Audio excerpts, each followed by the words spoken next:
Joseph Grieber says defendant Curtis Prinster damaged his vehicle when he sprayed it with gravel. Curtis is countersuing, claiming Joseph filed false charges with police.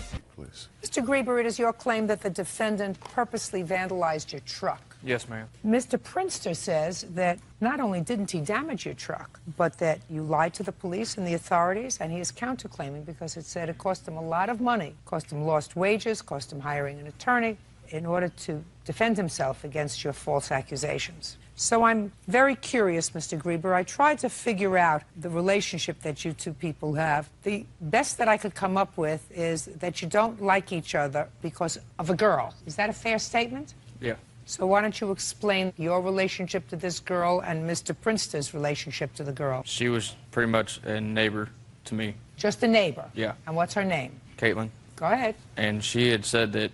Look at me. Don't look at the floor. Sorry. Look at me. She had said that he thought that I was trying to get with her or something like that. And okay, so that's why Caitlin, he your didn't... neighbor, who you have no interest in whatsoever, No, ma'am. said to you that Mr. Prinster said that you were trying to date her.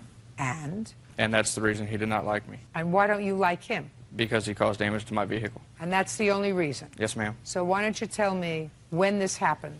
This happened on April 21st, 2006. I was detailing my truck at the Tidal Wave Car Wash in Troy, Missouri, and I just found out my uncle died, so that's the reason I was washing my truck, to keep my mind off of everything. And I was finishing up, just putting all my cleaning materials back in the bed of my truck, and then he came up and parked like kind of behind the back of my truck and got out of his car, and I was walking up to get into my truck, and then he proceeded to get out of his car and say, "Are you ready to do this?" like a man, walking up, trying to antagonize me into fighting. Yeah. I told him, you know, hey, I'm not in the mood for this. I found out my uncle just died today. I said, I'm not going to deal with any of this. And had you had difficulty with him before? Yes, we have. We had one other incident, and that was actually on my county road. He had come out of where Caitlin lived onto the county road, and I was just turning onto my private drive as he came out on the county road, and he slung gravel down the side of my truck, and then I chased him down and grabbed him by his shirt, and I told him, you know,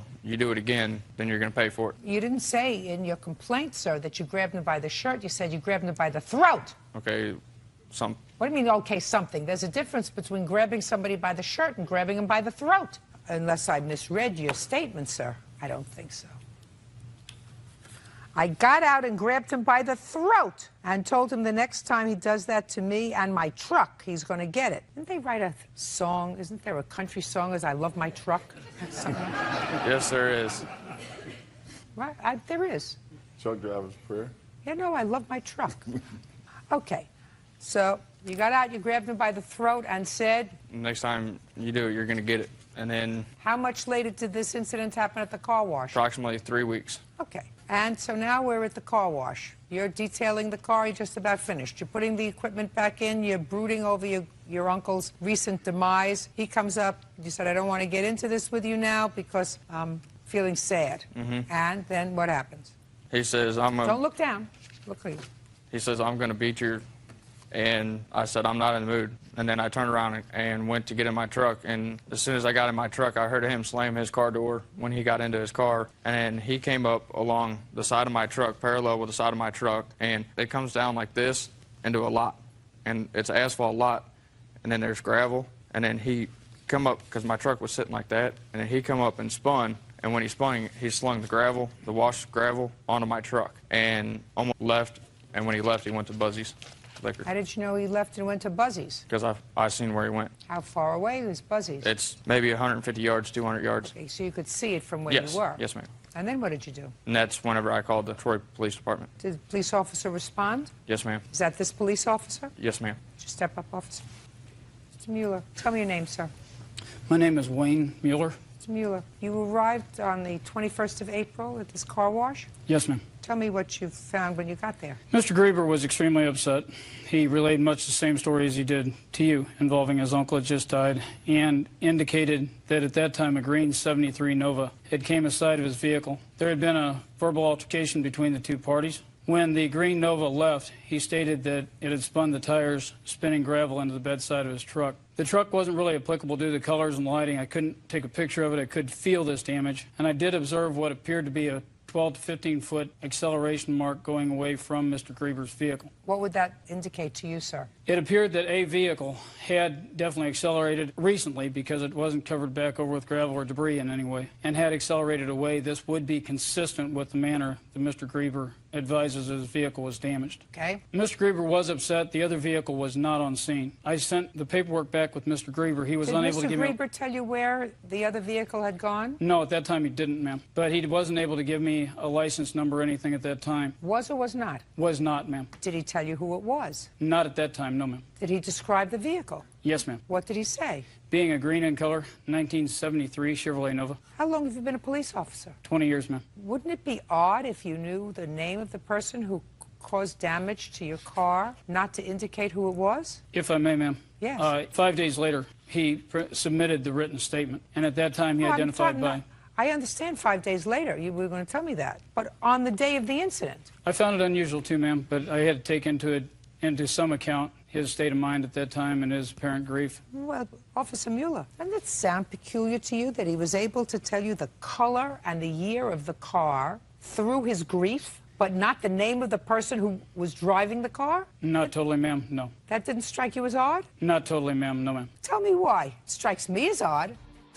Go ahead. He did indicate this was a subject that he had an ongoing altercation with. Oh, okay. So at the time you saw him on April 21st, what did he tell you about the person who was driving the green Nova, if he didn't give you his name? To my recollection, ma'am, he stated that this was a subject. They had had an ongoing altercation. He also indicated, as he had described to you, an indication of an altercation out in the county. He stated that on this date, then, there had been a separate verbal altercation leading to the events as described. How much after the call did you arrive there? A matter of minutes, ma'am. We have both the same time. I was called dispatched and time arrived on the report. But Mr. Grieber didn't tell you that the car was at the liquor store 100 yards away. He did not, ma'am. Why didn't you tell him that? I was extremely upset. I was trying to explain what exactly happened, and then by the time I turned around, and he was not there anymore. Okay, can I see the report that you did in fact fill out, sir?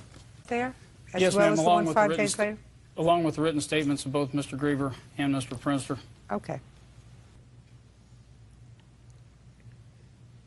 Okay, so tell me your version of the events. The first event, I was leaving work, which is about approximately a quarter mile toward the highway down a county road from his address.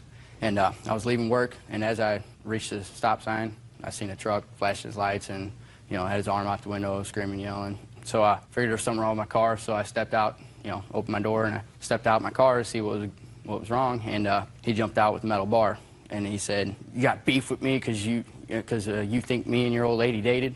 And I said, "I don't know what you're talking about, man, you know, what are you talking about? I'll bust your head with this bar, I'll bust your head with this bar." I just got in my car and left. And about a week later, I believe it was, on the date of the second incident that he's claiming, I was at Tidal Wave Car Wash in the third bay, washing my car, and I was just about finished up. I was to the rear of my car, and heard some tires squealing, and I looked back into the parking lot, and it was the plaintiff's truck leaving the parking lot. I didn't think nothing of it. I finished washing my car and left and went to Buzzy's liquor store. All right, so let me understand this, sir. What you're telling me is that you were at the car wash washing your car. Yes, ma'am. You were in the third bay Third bay. when you heard a car engine revving. Tires squealing, yes. Turned around, you saw it was the plaintiff. Mm-hmm. You had no words with him. No, not that day. Not that day. No, ma'am.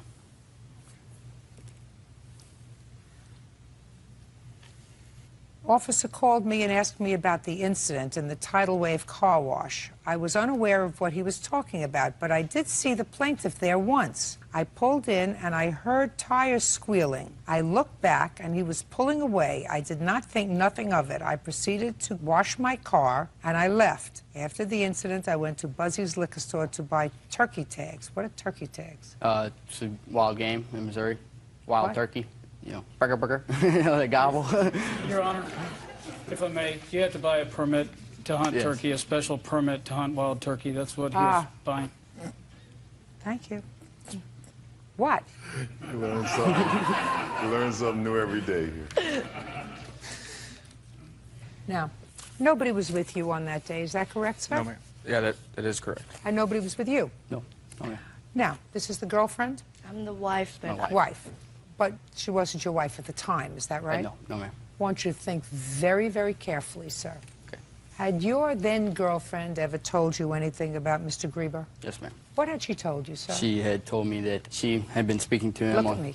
She had been speaking to him on her cell phone. What was she speaking to him for? Not sure. She said that she was talking to him on a cell phone, and he said that he was asking questions about me and had a problem with me, and that He was asking questions about you, like what? It's been a very long time. I can't really recall it, but she had stated that she had dated him presently for about 2 weeks, and they had a relationship, and it had been long over with. Go ahead. And? That's about it. So she told you that he was asking questions about you? Yeah. And that he had a problem with you? Yeah. So, how did you feel about that? There's been lots of people who have problems with me. If I pursued every one of them, I'd be in a lot of trouble. Good. Good answer. Not good answer that a lot of people have problems with you. That would be a problem. That a lot of people have problems with you.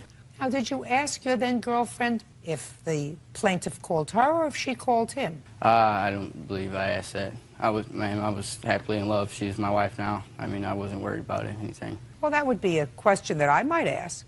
Who called whom? I'm not sure. I believe. Who did call he whom? called me And how did he get your number?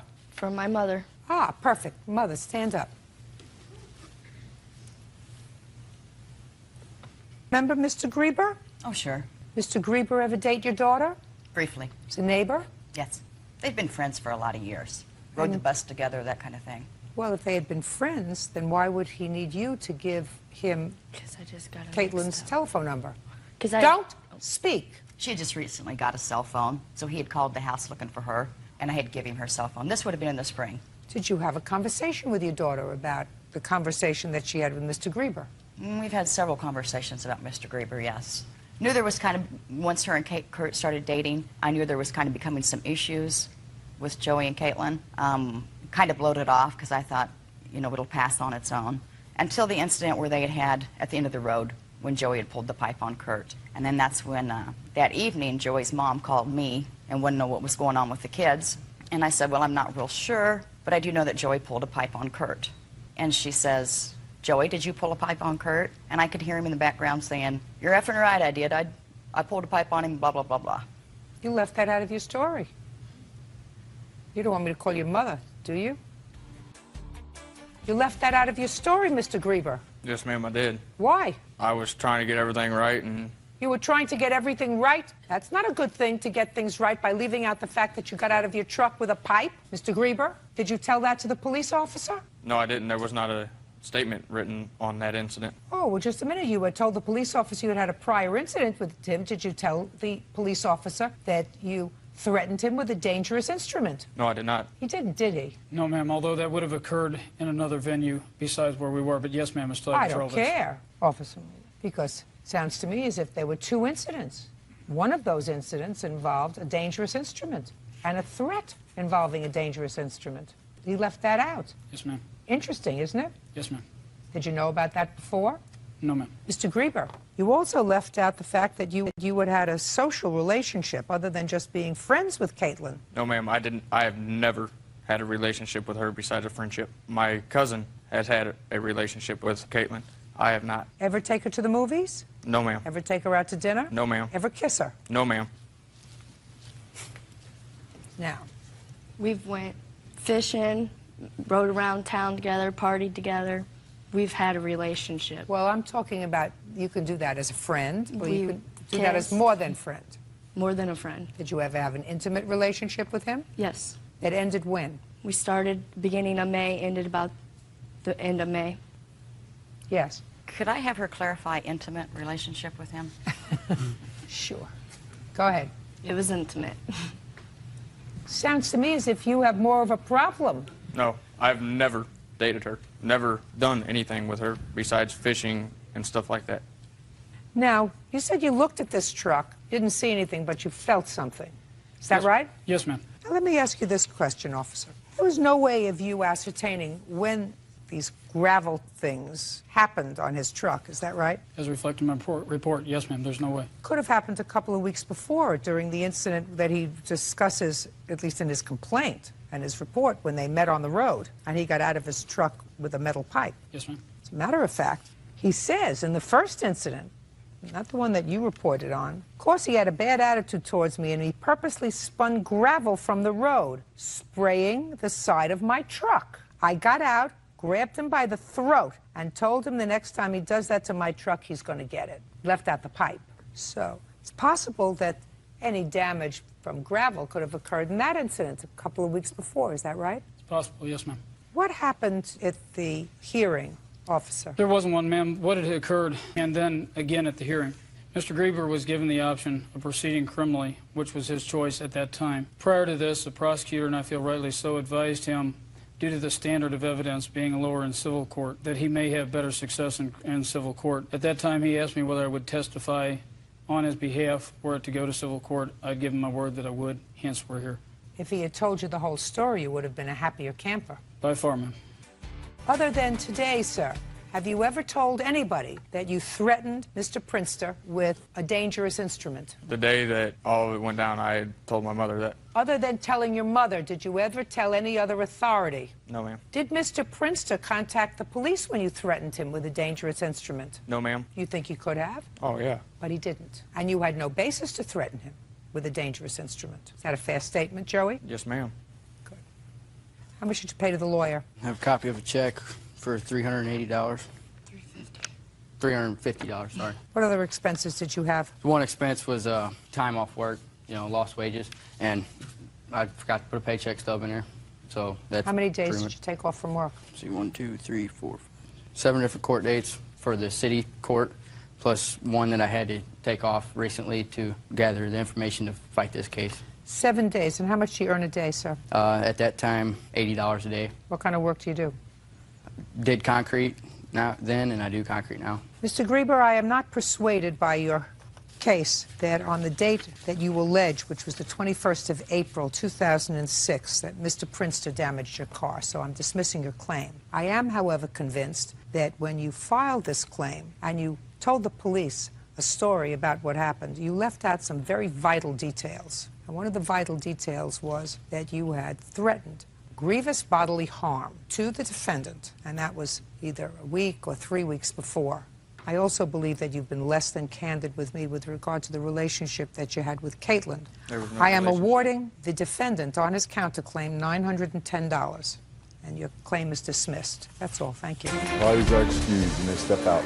Alan and Terry Voss Nunez are suing Melissa Moley for the value of a pool table and bedroom set they sold her. The couple claims Melissa ultimately canceled her check. Mr. and Mrs. Vasnunis, you sold the defendant your home. Yes. And when you sold her your home, she also purchased a bedroom set and a pool table, independent of the purchase price of the home. I assume after the closing you moved out and she stopped payment on the check. That is correct, Your Honor. You want the money for the bedroom set Absolutely. and the pool table. Mrs. Moley says that the pool table was misrepresented to her as a slate pool table, and it's not a slate pool table, it's something called Slatron, and she's not paying for it. Was there a separate bill of sale for the furniture? No, Your Honor. And did the contract for the sale of the house provide anything about furniture? No, Your Honor. Miss Moley, how many times did you see the house before you purchased it? A few times. Well, what's a few? A couple is two. A few is more than two. Yes. Usually more than three. Yes, few. Let's pause for a moment, and I want you to think how many times you were in the house before the closing. 3 times. Is that correct? That is correct, Your Honor. Very good. And on each of the 3 occasions, did you see the bedroom set? I believe I did. And on each of the 3 occasions, did you see the pool table? Yes, I walked past it. When you came to the house, did you come alone? I came at different times, once with the real estate agent, once by myself, once my husband met me there. Okay. When your husband met you there, it would only be natural for you to show him the bedroom set and the pool table. We weren't looking at the bedroom set and the pool table. We were looking at the house. I said it would only be natural to show him the bedroom set and the pool table if you were interested in buying it. We weren't interested in buying it until after he had come. We had asked them later on if they were going to be selling any of the furniture. Then I assume that your husband saw the bedroom set and Yes, the he pool did. table. So just answer my questions. Let's not play with each other. And I assume that when you went home with your husband, you discussed whether or not you would buy any of the furniture. That would be a logical thing to do. Yes. And both you and your husband decided that if they were prepared to sell the bedroom set and the pool table, you were interested in purchasing it. I decided that, yes. You decided that independently of your husband? Yes, I did. You felt as if you had the expertise to do that all by yourself? Expertise as far as what? I just decided I was going to buy it. And you made that decision yourself. How old are you? 39. What kind of work do you do? I stay home with the kids. And your husband? He works for Verizon. And who makes the financial decisions in the house? I do. Okay. Now, on what date did you make this arrangement to sell the furniture, the pool table and the bedroom In set? mid-January, after the contract and the approval to purchase my home, Ms. Moley had sent a piece of paper explaining she had interest in the bedroom set. May I and see the pool piece of table. paper? Do you have it? And then on... You don't have the piece of paper. On No, I don't, Your 2/28, Honor. she wrote a check. Can I see it, please? Yes. That would be February 28th. Yes, ma'am. But prior to that, on 2/18, she did come to the house the first time initially to view the bedroom set and the pool table with her son, and we opened our home to her. Just one second. Yes? Miss Moley, did you write this out? Pool table, furniture? Yes. So this is your contract? Yes. You have no other written contract? No. Real cases, real people. Judge Judy. Alan and Terry Voss Nunez say they sold a bedroom set and a pool table to Melissa Moley. They claim that several days later, Melissa canceled her check. You paid him $900 for a pool table and furniture? Yes. Furniture that have his reference to as the bedroom set? Yes. Okay, and you canceled this check? Yes, and I gave them a new check for the $450. I tried to reach them by telephone. We went to closing on the 28th. On the 1st of March, I called Terry Voss Nunez on her cell phone, which she had given me. I left her a message stating that I was disappointed the pool table was not slate, like she had told me. She didn't call me back until 8 days later. So I attempted to reach them, couldn't get them. 8 days later. Miss Moley, listen to me. You are responsible for this. This is your contract. Absent another writing, this is your contract. You agreed to purchase a slate pool from table. them. No! It doesn't say slate pool table. It says pool table. It doesn't say new. It doesn't say 2004. It doesn't say green. It says pool table and furniture from them for $900. This forms your contract. And when you buy secondhand furniture, if you want to be specific, you can either do one of two things. You can have an expert come and look at it before you purchase it. That you can do. Who are you? I'm her brother, Your Honor. Did you look at it before she purchased it? She had called me on the phone. May I stand up? Sure.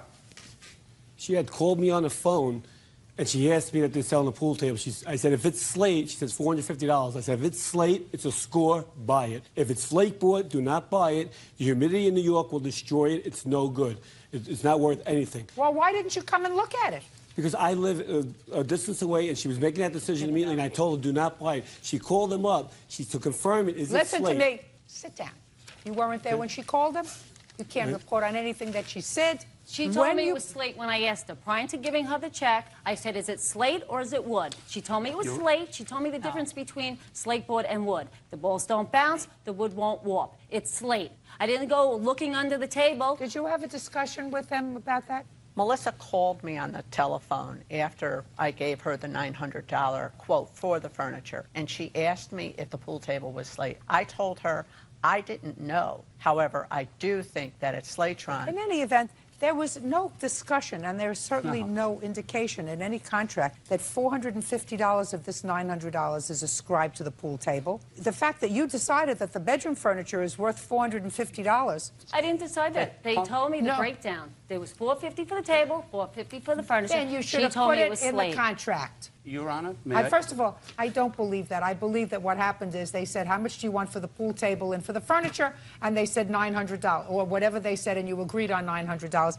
In any event, you had no right to do this.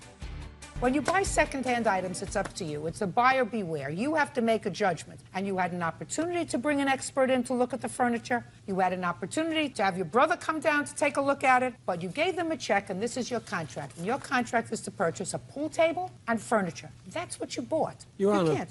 I'm sorry. She was tricked. Listen to me, sir. Tricked. Yes, I was. I was told it was slate, and it's not. And Mr. Voss Nunez wasn't there. Listen to me. Listen to me. Neither was he. And what your brother said to you was, listen, if they're selling you, if they're dumb enough to sell you a slate pool table for $450, it's a score. No, To quote that's his, true. that's exactly what he just He said did to say me. that, but it costs money. I'm speaking. That's what he said.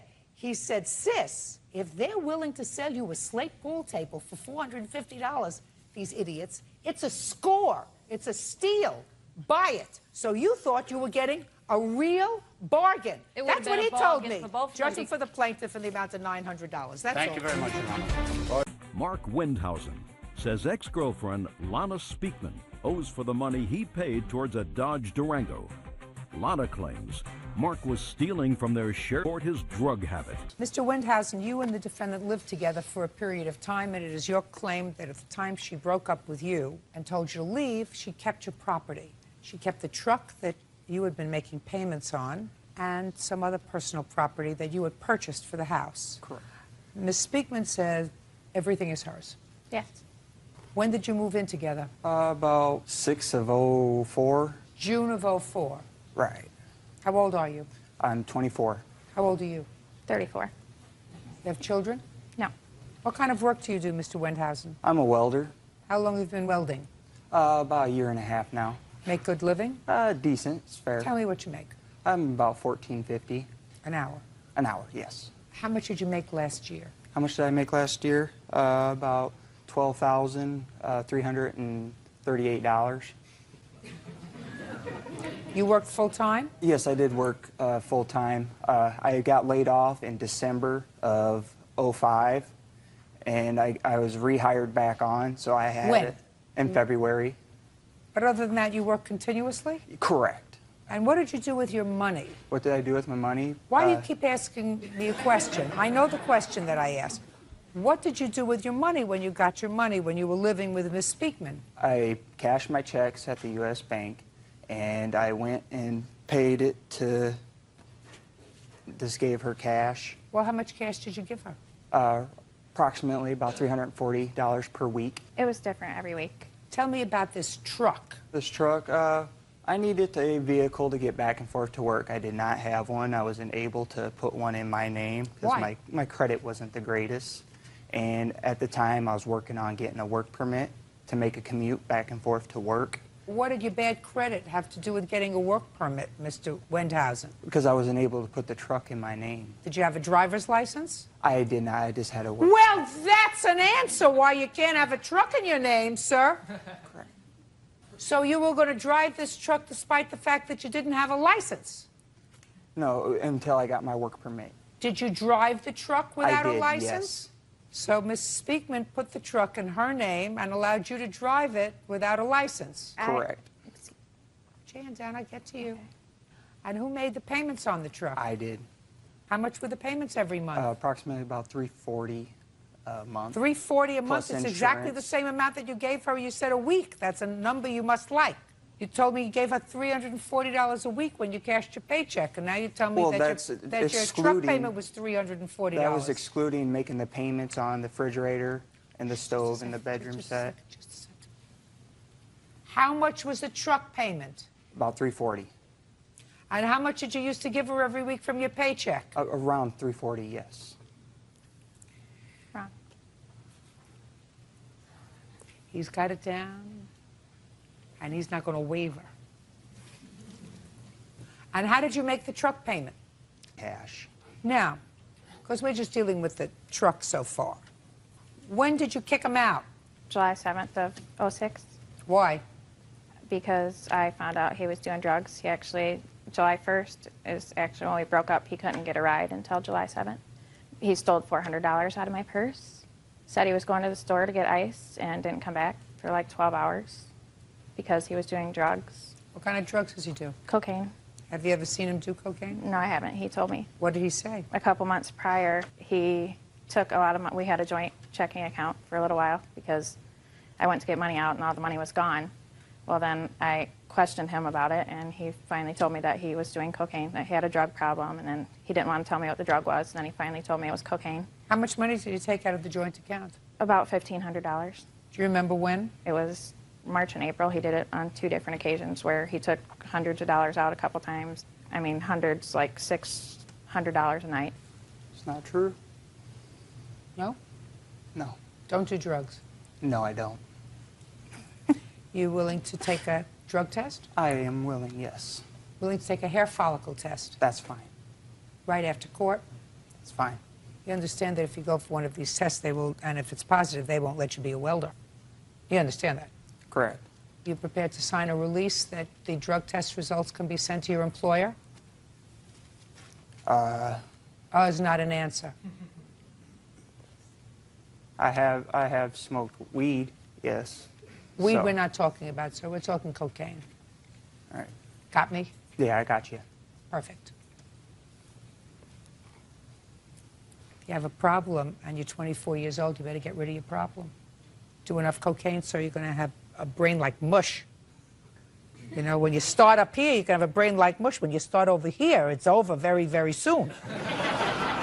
Now, how could you take money out of a bank account? It's my money, too. Well, if you're putting in $300 a week to run a household, you have rent, you have food, you have gas, you have electric, you have all the other stuff, and was he giving you an extra $340 for the truck payment? No, he wasn't. He gave me, his checks were different every week. So he gave, sometimes it was only $100. Sometimes he didn't give me any money at all. Yeah, because if he's making $15 an hour, earning $12,000 a year just doesn't, Well, that was doesn't make it. The truck payment was $320, and it did come directly out of my bank account ever since I bought Well, the it truck. may have come directly out of your bank account. That doesn't mean, quite frankly, Ms. Speakman, that he wasn't giving you money. My question is, was he giving you money earmarked for this car payment, or was he giving you a certain amount of money every week? It was different amounts every week because, like I said, sometimes his checks were always different. Sometimes he would give me nothing. Sometimes he would give me $100. There was a couple times he probably gave me $300. And what about the monthly truck payment? What? Did he give you money for the Directly monthly for truck that. payment? No. In cash is my question. No. Okay. Go ahead, sir. Yeah, I was just kind of curious, how could she make the payment for a car payment, a truck payment, a house payment, and all the other utilities if I was not paying any money to that household? She didn't say you weren't paying any money. But how could she afford And I make those a lot vehicles? more money than he does. What kind of work do you do, Ms. Speakman? I work at a factory. And how much do you earn an hour? $22 an hour. And how much did you earn last year? $50,000. And you were earning $15 an hour, which is, you know, only a third less, and you only made $12,338, sir. That figure that you told me specifically, $12,338, which is what you said you earned last year, only 2 months you were out of work. Ms. Speakman, Yes. what did you do with the truck? I still have the truck. I'm still making payments on the truck. What are you going to do with the truck? I'm probably going to keep it. Now, if Mr. Wendhausen is prepared to get a loan for $5,000 in his name, are you prepared to give him the truck? No. Sure. Sure you are. Listen to me, Mr. Wendhausen. You come back to me with a fully committed loan in your name for $5,000, and I will direct Ms. Speakman to turn over the truck to you. Do you understand? I do. But she certainly doesn't want to give you a truck that's in her name, and she's certainly not going to give you the value of it or what you claim to put in because you can't prove what you put in to the truck unless you have canceled checks. No, I paid everything cash. Cash.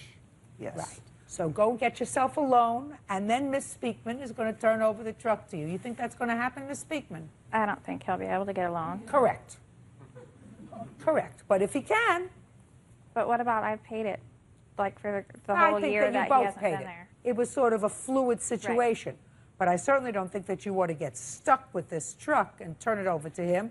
And I certainly don't believe that he, each and every month, paid you his portion of the expenses as well as the $340 for the truck because he didn't make that much money. Right. Now, what other property do you claim, sir, is yours that she kept when you I have moved a out? GE arranged stove that I When purchased. did you purchase that, sir? I purchased it in about 11:05. And you moved out in, 7 of 06. and did you eat while you were there? I did, And yes. did you use the stove? I only had it for about a month or two before I moved out. Show me proof that you purchased it. He just said we got the stove in November and he moved out in July. So I got it. Okay. Okay. Thank you. I see it's purchased by you, Mark Wendhausen. Right. Show me how you paid for it. I paid cash. I have a check. Can I see it, please? These are the 2 payments I made. These are the 4 payments that were made total. Okay.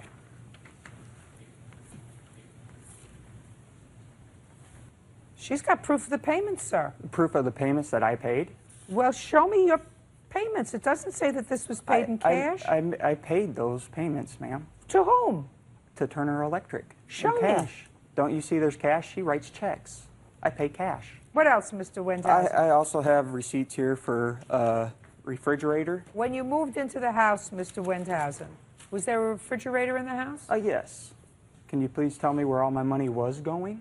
All your $12,000? Well, I lived there for probably- two and a half years. All your $12,000? His money was going up his nose. Mine Just a was second. paying the bill. Mr. Wendhausen, I don't think that you understand, sir. That barely supports a person. You don't get it.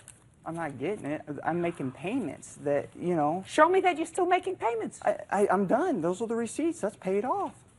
And you paid for it, and you used the refrigerator, and you used the stove while you were in our house? Yeah, it's my Goodbye, name. Mr. Wendhausen. Do you think I could I take think you have a problem, and I think that you really have to take care of your problem. If you manage to secure a loan for the truck, I am going to direct Ms. Speakman to turn the truck over to you.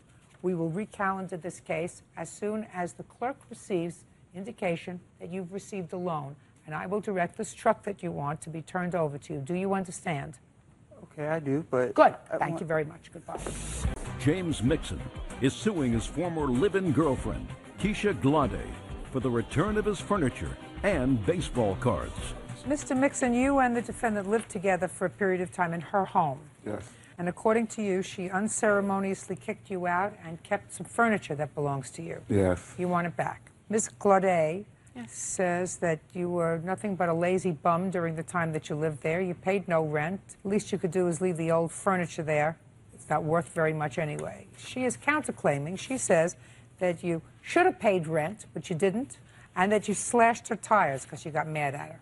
So let me make this simple. The fact that he should have paid rent, you are absolutely correct. But that doesn't mean he's going to pay rent, because you allowed him to be a bum. True. So you were an enabler. How long did he live with you? For a year and a month. And how many months of those 13 months that he lived with you did he pay rent? None. None. Why are you laughing? Because that was funny. No, she's not funny. I'm funny. Real cases, real people. Judge Judy. James Mixon claims ex-girlfriend Keisha Glade won't return his personal belongings. Keisha is countersuing for unpaid rent and slashed tires. How many months did you pay rent, Mr. Mixon? None, like she said. You were a bum. No. Well, if you don't pay rent, you're a bum. We never had an agreement on that. You don't have to have an agreement. I was supposed to take care of the other bills. What other bills did you take care of? PG&E, water, and cable. How much was that a month? About $600. And you would pay all those bills, and you have proof that you paid those bills? Yes, and I'd like to see. Here's some of the bills. This doesn't go with that. And proof that you paid them? I got the receipts. If I gave her the receipt, it was only because she dropped me off at work early. What's the Salvation Army? We went and bought a computer desk and a TV stand that I paid for. She said I don't do nothing, though. When did you buy this furniture? I bought it maybe a month after I moved in with her. I came in with a futon. I came in with a stereo set. I came in with that set of baseball cards right there. Oh, well, that you're going to... That set of baseball That's cards? mine. I had since I was I don't have a problem giving it back to him. Can I see the set of baseball cards, please? Oh, one of my children would be bonkers over those baseball cards. I have to take a look at that.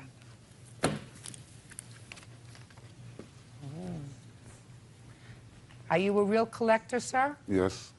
I had those since I was in the mint 6th grade. condition, or what kind of condition They're are in these? mint condition. Really? You know they're worth a lot of money. Mm-hmm. Are these Topps baseball cards? Tops and Fleers. Well, Fleers aren't worth as much. I know. right? That's why I try to stay more with Tops. See, I know a little bit about it. I see. Okay. Give him back his baseball cards, Butcher Bird. Surprised he left without them. I also had a pending restraining order which granted me possession rights of the bed, the couch, the TV, and the lamps that he's here. Show me.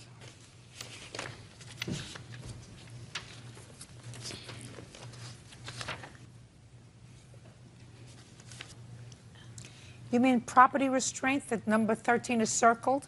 Is that what you're talking about? Yeah, I actually filed it. It asked me what possessions that I still had for me to temporarily keep possession of. Well, you can't temporarily keep possession of his property anymore. He's going to pick it up. You have a temporary restraining order. You have to send somebody to get your stuff. Okay, but Sir, within 5 days. Do you understand? Yeah, that's fine with me. I just want my rent. Just a second. Listen to me. You're not entitled to any rent. You didn't have a contract with him for rent. We had a verbal agreement. The whole initial reason why he moved in was because I needed financial help. Listen to me very carefully. Madam, if you let somebody live with you for 13 months and they're not paying rent, you don't come to complain about it now. He's getting his furniture back. He got his cards back. Now we're going to hear about your tires, and I don't want to hear any nonsense about rent. Okay. Judge Judy continues in a moment. Oh, tires. Well, my witness here saw him slash the second tire on that day. Your name? Leandra Whitmore. On what day did you allegedly see Mr. Mixon slash a tire? I forgot. No, don't look over there. Don't look over here. Look over here. I forgot what day it was on, but it was the same day as the first tire. We were at the studio recording. I'm a recording engineer. I record her. And I heard the car skirt by the first time. I was sitting at the computer. And I had came outside. When I came outside, I saw him by her left tire. Then he ran and got in his car and drove off. Did you tell her about it? Mm-hmm. I came right in. Did you file a police report that day? No, we didn't do a police report. Why not? Because that was the first incident of numerous amounts of incidents. What difference does it make? Because I didn't want to get in it because he's family with my uncle, and I didn't want to say anything, but things keep happening. Did you ever file a police report? No, ma'am. I filed one later after his witness started harassing us. I mean, this lady? Yes. She has nothing to do with this case. She has nothing to do with me. She has nothing to do with anything that's going on here today. I agree. The only thing that I have to worry about today is, am I satisfied that he slashed a tire? I'm not so down. Thank you. I'm not convinced you saw anything. I am convinced that you're going to get your old furniture back. 5 days. You make the arrangements to get it, send somebody else to get it. And who is this person? That's the neighbor. She's the one who pulled my clothes in when Keisha threw my stuff out in the rain. Okay. Absolutely not. She's the nosy Listen hag. to me. Listen to me. Whose neighbor is she? She's my Hers. neighbor. Okay, well, good luck. Bye. Step out. Mark Golombieski is suing his ex-girlfriend, Pauline Bano, for the return of an engagement ring and 2 unpaid loans. Mark claims at the time he proposed, Pauline was married to another man. Mr. Golombieski, you and the defendant were in a relationship. According to you, you gave her an engagement ring, asked her to marry you, and she accepted. And you made a series of loans to her. She went and married somebody else, according to you. And you remained friends, but you want your money back and you want your ring back. Ms. Bano says that you were just friends, originally not, but then she met somebody else, she married somebody else, and you, in a very friendly way, agreed to assist her when she was having some financial difficulties. And the ring was not an engagement ring, but a ring that was given to her at Christmas time when she received all of her other Christmas presents. That's the box? Can I see the ring? 100%. Can I see the ring? I need a time frame for this. That was Christmas Eve. Oh, perfect. How did you meet her? We met online in June of 2006. And when did you meet in person? A few days after we started talking online. You live close by? Yeah, we live in the same town. Was she single at the time? Yes. Did you discuss marriage? She brought up the subject of marriage maybe a couple of months after we'd met. What did she say? She kind of thought I was the right guy for her, and, you know, I got along well with her children and all that other stuff. So And she's been married before? yes. What about you? Yes, I was. Divorced? Divorced. And you? Ben, I was divorced, yes. Tell me about when you purchased this ring, sir. When I purchased was after Miss Biano came back. She had to go to Maryland for about a month or so, 5 weeks or so, because her son was injured in Iraq, and she went down there to be with him and to care for him down in Maryland. In what month was that? Most of the month of October. October 7th is when I left. Okay, go ahead. We still contacted each other pretty much every day, emails, phone calls, things like that. You know, we kind of maintained the relationship the best we could. So I guess with absence making the heart grow fonder, things like that. When she came back in November and leading up to it, you know, I started thinking a little bit more about it, that we got through all of that, and that, you know, maybe she was the next one for me. But while, according to you and according to Miss Bano, while she was in Maryland, she met somebody else. Is that right? Yes, it was. And you married somebody else? Yes, I did. When did you tell Mr. Galambowski that you had married somebody else? When I got home. Not before? No. When I got home from Maryland. Which When was did you in get November. home from Maryland? November 7th, November 8th. Is that when she told you she had gotten married?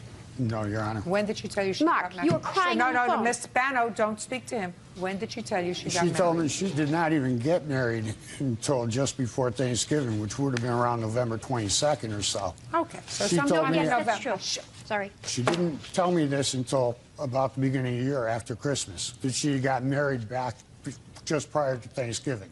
She told you after you had given her the ring? Yes, Your Honor. About Tell a week me or so about when after. you gave her the ring. Basically, it was on Christmas Eve, 2006. Her family You was were there. together? We were together. We were at her house. Her family was there. My daughter was there with us. And we'd opened up presents and things like that. And Everybody exchanges gifts on Christmas Eve. Go ahead. one of the last gifts that I had given her was the ring. And, you know, I let her know that I wanted to marry her, and she accepted. What did she say? She said she wanted to be together, you know, and she accepted All it. right. Now, according to you, Miss Bano, at the time that this gentleman gave you this ring, you were married to somebody else. Yes. And you told him you were married to somebody else. Yes. Give him his ring back. Thank you. His. I offered it back 100 times. He Now he's got refused it. to take it. Okay, now he's got it. Got your ring back. Thank you. You're welcome. Now let's talk about these loans. When was the first loan? First loan was on January 17th of 2007. She asked for $750 for a car loan. Now, by that time, you already knew that she was married. Yes, Your Honor. But I also expected us to, she was talking about an annulment. She was talking Why about did she divorce. tell you that she wanted an annulment? She didn't want to be married to this gentleman. The gentleman that she'd married to wasn't even with her. He wasn't up in the state of Connecticut. He was still wherever. I'd never In met him. Maryland. The only time that I know that they were together, she said, is when he came up here to marry her in November. But you still dated Yes, Your Honor. from November, December, and into January. Is that what you're telling me? Yes, Your Honor. Okay. So according to you, and according to her, she needed $750. You gave her the $750, and according to Ms. Bano, she actually returned, and you accepted $350 on that loan. No, Your Honor. Not on those loans. There was a time around Christmas that she wanted, you know, we were out shopping and she needed some money, and I gave her the $300 then. What? And she had repaid that money to me in the cash that she's talking about, I believe. No, that is not true. Okay, so why don't you tell me, Ms. Bano? Okay, in the beginning, we did meet. Listen, I'm past meeting. I don't care meeting. You met, you married somebody else. Yeah, I You did. want- I met Fine. and married somebody else. In Listen, December, I Ray- talked to him. Quiet. Get to the $750. I was telling him, we were talking. I told him I needed more money to put down payment on my new car, okay? He Why offered did you tell it. him that? Why did you tell him that? We were just talking in general. I wanted the car now. I didn't want to wait, okay? And he offered it, so I said, okay, I'll pay you back. I can pay you back half now, and I'll pay you back half the next week. He's like, that's fine. So on the 18th, I deposited his check into my account. On the 22nd, I withdrew $300, and I handed it to him. He took it. The following week, I offered him money again. He said, no, just keep it. Don't worry about it. Okay, go ahead, cutie. When was the next time you told him you needed money? I didn't tell him I needed money. We're just having conversations. Okay, in conversation, the second time in conversation we were discussing, and I was saying, we were talking about my income taxes, how I hadn't been here, blah, blah, blah, blah, blah, so on and so on. Just a second. Don't tell me about income tax. I read your answer. Yeah. According to your answer, you were having some financial difficulties. So what did you need money for in January? A car. You got the $750. You just said what I need money for in January. February. March. You mean you're still stringing him along in March? Yeah. What did you tell him you needed money for in March? We were just talking about money in general. He offered the money. He left a check on my kitchen table. My daughter picked it up. We asked, what is this for? He said, help you out with bills. I was like, thank you. We cashed it. We paid some bills. Oh, boy. Let me tell you something. Mr. Golubieski, kiss the floor, look up to God, and say, thank you, God, because but for the grace of God, she could have married you. Been in real trouble, sir. Right now, the guy in Maryland has to worry about He doesn't have to worry about shenanigans. anything. Judgment for the plaintiff in the amount of $1,900. That's all. Parties are excused. You may step out. Melissa Garbolinski claims ex-boyfriend Matthew Heckroth took her car without permission and wrecked it. Melissa says her 9-year-old son was a passenger in the vehicle. Ms. Garbolinski, this gentleman used to be your boyfriend. You lived together for a period of time. It is your claim that while drunk, he drove your car and crashed it. That is and true. Also endangered your child, who he took with him. Mr. Heckroth says it was you who drove the car, probably had a blackout and don't remember, crashed the car, and are now blaming it on him. How long did you live together? About 4.5 months. In your home or his home? Yes, in my home. I paid all the bills. Okay. What kind of work do you do, Mr. Heckroth? I'm a detailer at a car wash. How long have you been detailing cars? Since January. How old are you? I'm 26. Prior to January, Mr. Heckroth, when you started detailing cars, what were you doing? It's not an answer. I can't remember. Well, it's not so long ago. Do you suffer from any debilitating disease? No. Then what were you doing prior to January? I did nothing. What do you want to be when you grow up, Mr. Heckroth? Actually, there's a couple things. A correctional facility guard or an animal cop for Houston or Detroit. And what are you doing to further that career goal? I have every GED book there is, and I study on my time off. So you have to get your GED first? Yes. All right, Ms. Garbolinski, tell me when this incident happened with your car. This happened about March 12th. Now tell me what happened on or about March 12th with your car. Well, Matthew had some friends over, and they were sitting in the living room. I told him I was going to bed about 10 o'clock. What were the names of his friends who were over? Jenny and Lance. Okay, go ahead. And I told him that I was going to sleep because I take sleeping pills for insomnia. So I took a sleeping pill, went to bed. My son was in his room playing video games. I woke up the next morning and saw that my car was smashed. I walked in the house and asked him what had happened. And he hesitated for a minute, and he said he didn't want to tell me because I had to get up early in the morning, and he smashed the car. That is a lie. Don't speak, Mr. Heckroth. Okay. Go ahead. I asked him how it happened. He said that he took off with my car last night with my son, which I'm very upset about because my son could have been injured. Where did he go? Where did he tell you? He went to drop off his friends. Okay. Put your hand down. You'll come to your turn, Mr. Heckroth. Okay. I wish you were so vigorous about finding a future. Okay, that is a... Go ahead.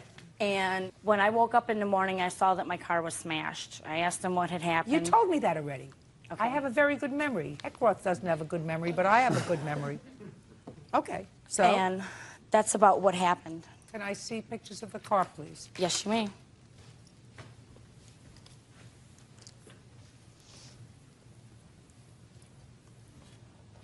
Mr. Heckroth, what are the last names of these two people, Jenny and Lance? The last name of Lance is Quintel. He's my cousin. And Jenny? And Jenny is her friend, so that's a lie, Your Honor. She was there that night, too, but it was her friend. Okay. And I would never drive with a kid in the car. That's absurd. Okay. Now, Lance was your friend? My cousin, yes. Your cousin. And how did he get to your house? He, Look at me. Yes, he walked that night. Walked. What's his telephone number? 989-04. So he walked to your house from where? I don't know where he came from. He lived down the road, or I'm not sure how he got there. But he stayed the night that night. And where did he stay when he stayed the night? On the couch. So he was there in the morning? Right. Does he work? No. He just had surgery on his arm. What kind of surgery did he have on his arm? I'm not sure. He had a broken arm. He required a rod put in. Oh, so he can't drive. No, he can't. So he walked from somewhere down the road. Yes. Do you know where his cousin lives somewhere down the road? He lives all over. He lives all over. What does that mean? He is like Matthew. Sort of falls down wherever he can. Yep. Now, Jenny, he says Jenny is your friend. We were friends, but she pulled a lot of stunts with different people, and I don't care to talk to her anymore. She did come over that night, and her and Lance both went home that night because I told Matthew I didn't want anybody in my house after I went to bed. So Jenny was your friend? She was my friend at the time, yes. Does she have a cell phone? No, she does not have a cell phone. She has a home phone. What's her home phone number? 1-989-6. Okay. Now, Mr. Heckroth, now you're going to tell me your version of these events. Okay. I had to work early in the morning that night. So I went to sleep while Melissa, her friend Jennifer, and my cousin partied while her son was in the room. But I was laying in bed awake when she took her friend home. Lance was in the car too. She took her friend Jennifer home, and they said they were going to the bar, but they showed up late that night, and then she woke up the next morning flipping out about her car, which I knew nothing about because I had to be to work that early that morning. And both Jenny and Lance are going to corroborate the fact that Miss Garbolinski took them home. Is that right? Yes. When I called them? Yes. Both of them? Yes. That's why Jennifer was her first witness, but wouldn't come to life for her. Why didn't she come to testify for you? Because I wanted to come by myself. Why? Because my first witness couldn't come because of surgery, so I just came by myself. Why couldn't he come because of surgery? He has a big rod on his arm and probably just don't feel like it. Didn't feel like coming. But you asked him to come. Yes. And you asked Jenny to come. No. Why not? I don't know. I didn't need Jennifer to come because she took Jennifer home in the car, so I don't know. All right, let's go find out. Okay.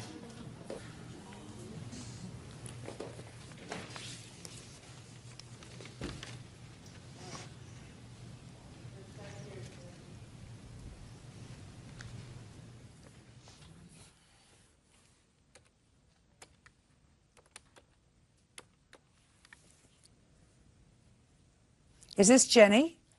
Jenny? This is Judge Judy Scheinlin. How are you? I have a question to ask you. I'm trying a case, and I want you to think back to March 12th of this year, okay? Do you remember when you were at the Garbolinski-Heckroth home? Okay. How did you get there that evening? You were dropped off. By whom? By Matt. Who took you home? Okay. And was Lance in the car? Were you in the car when the accident occurred? Tell me how the accident occurred. Okay, fine. I appreciate the information. Thank you very much. Bye-bye.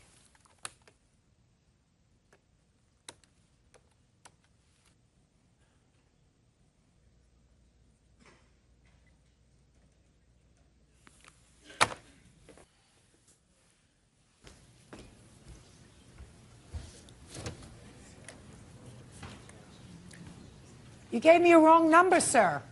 Lance's number. Repeat it again. 989-204. Wrong number.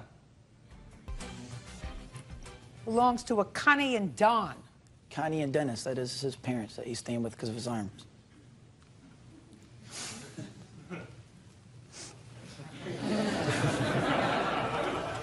Jenny doesn't seem to remember her in the car at all, sir. Jenny only remembers you in the car. And Jenny can tell me exactly what happened with that accident. Exactly what happened with that accident.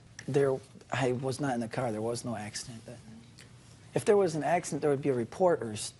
Not if you were drunk. And not if you were in an accident with a truck. And according to Jenny, the truck driver said no big deal for the truck, and you were just as happy just to drive away because as far as you were concerned, she was driving. Ugh. How old are you? I am 28, going to be 29 in June. A, he's too young for you. B, he's too stupid for you. C, you've already clearly made one mistake because you have a 9-year-old child, so that was a relationship that was a mistake, right? Yes. You're going to pick somebody else to live with, pick somebody who has a future, who has a life. Somebody that can help who's me around. mature, who's not a baby, and who most of all is not a liar. Now, can I see the estimates on the car, please? There's two different ones there, Your Honor. Can I say something, please, Your Honor? Yes. The pictures are from when she crashed her car. They're not even the right date of the accident. Oh, well, why don't you tell me what the right date of the accident is? I have no idea. Because I Judgment wasn't for the driving. plaintiff for the amount of $2,108. That's all. Step out. Parties are excused. You may step out. Wanda Burr is suing her neighbor, Juanita Gracia, for the cost to fix her car and for vandalism to her home. Wanda says the culprit is Juanita's son, 14-year-old Alberto Lopez. You may be seated. Gentlemen, have a seat, please. Oh, no. Gentlemen, stand up, please. No, you sit. Sit down. All right, Miss Burr, this is your son. Miss Garcia, this is your son. Neither of you were present on the day that Miss Garcia's son was in the driver's seat of your car and caused damage to it. That's correct. And that's what this lawsuit is about. You believe that Miss Garcia is responsible for her son's actions and should pay for the damage to your car. Miss Garcia says that it wasn't her son's fault, that your son was there the whole time, and if you want to hold somebody responsible, you should hold your son responsible. Right? Right. Okay. What's your first name? Casey McDavid. I want you to keep the voice up. Are you frightened here today? No, ma'am. You a little nervous? No, ma'am. I'm going to change that. On what day were you in your mother's car? He was not in the vehicle, Your Honor. Where were you? Me and my friends were on the computer, and I went to the bathroom. I came out. He took the keys off my door, and I seen the car go past the window, and I went out, and I seen him hit the tree. You saw him. I seen him get in my car. Where were the keys? They were on the door. Of what room? Of the front door. And where's your computer? In the living room. The computer's next to the front. Sorry. Were you there? No, ma'am. Keep your mouth closed. So you were on the computer in the living room. Yes, ma'am. And where were your friends? They were on the computer with me. How many friends? 3. Who are they? Alberto, Brandon, and Dwayne. What's Brandon's last name? I don't know. What's Dwayne's last name? Is he still your friend? No, ma'am. Why not? I haven't talked to him Since when? since the accident. And what about Brandon? Have you spoken to him? No, ma'am. Why haven't you spoken to them since the accident, Casey?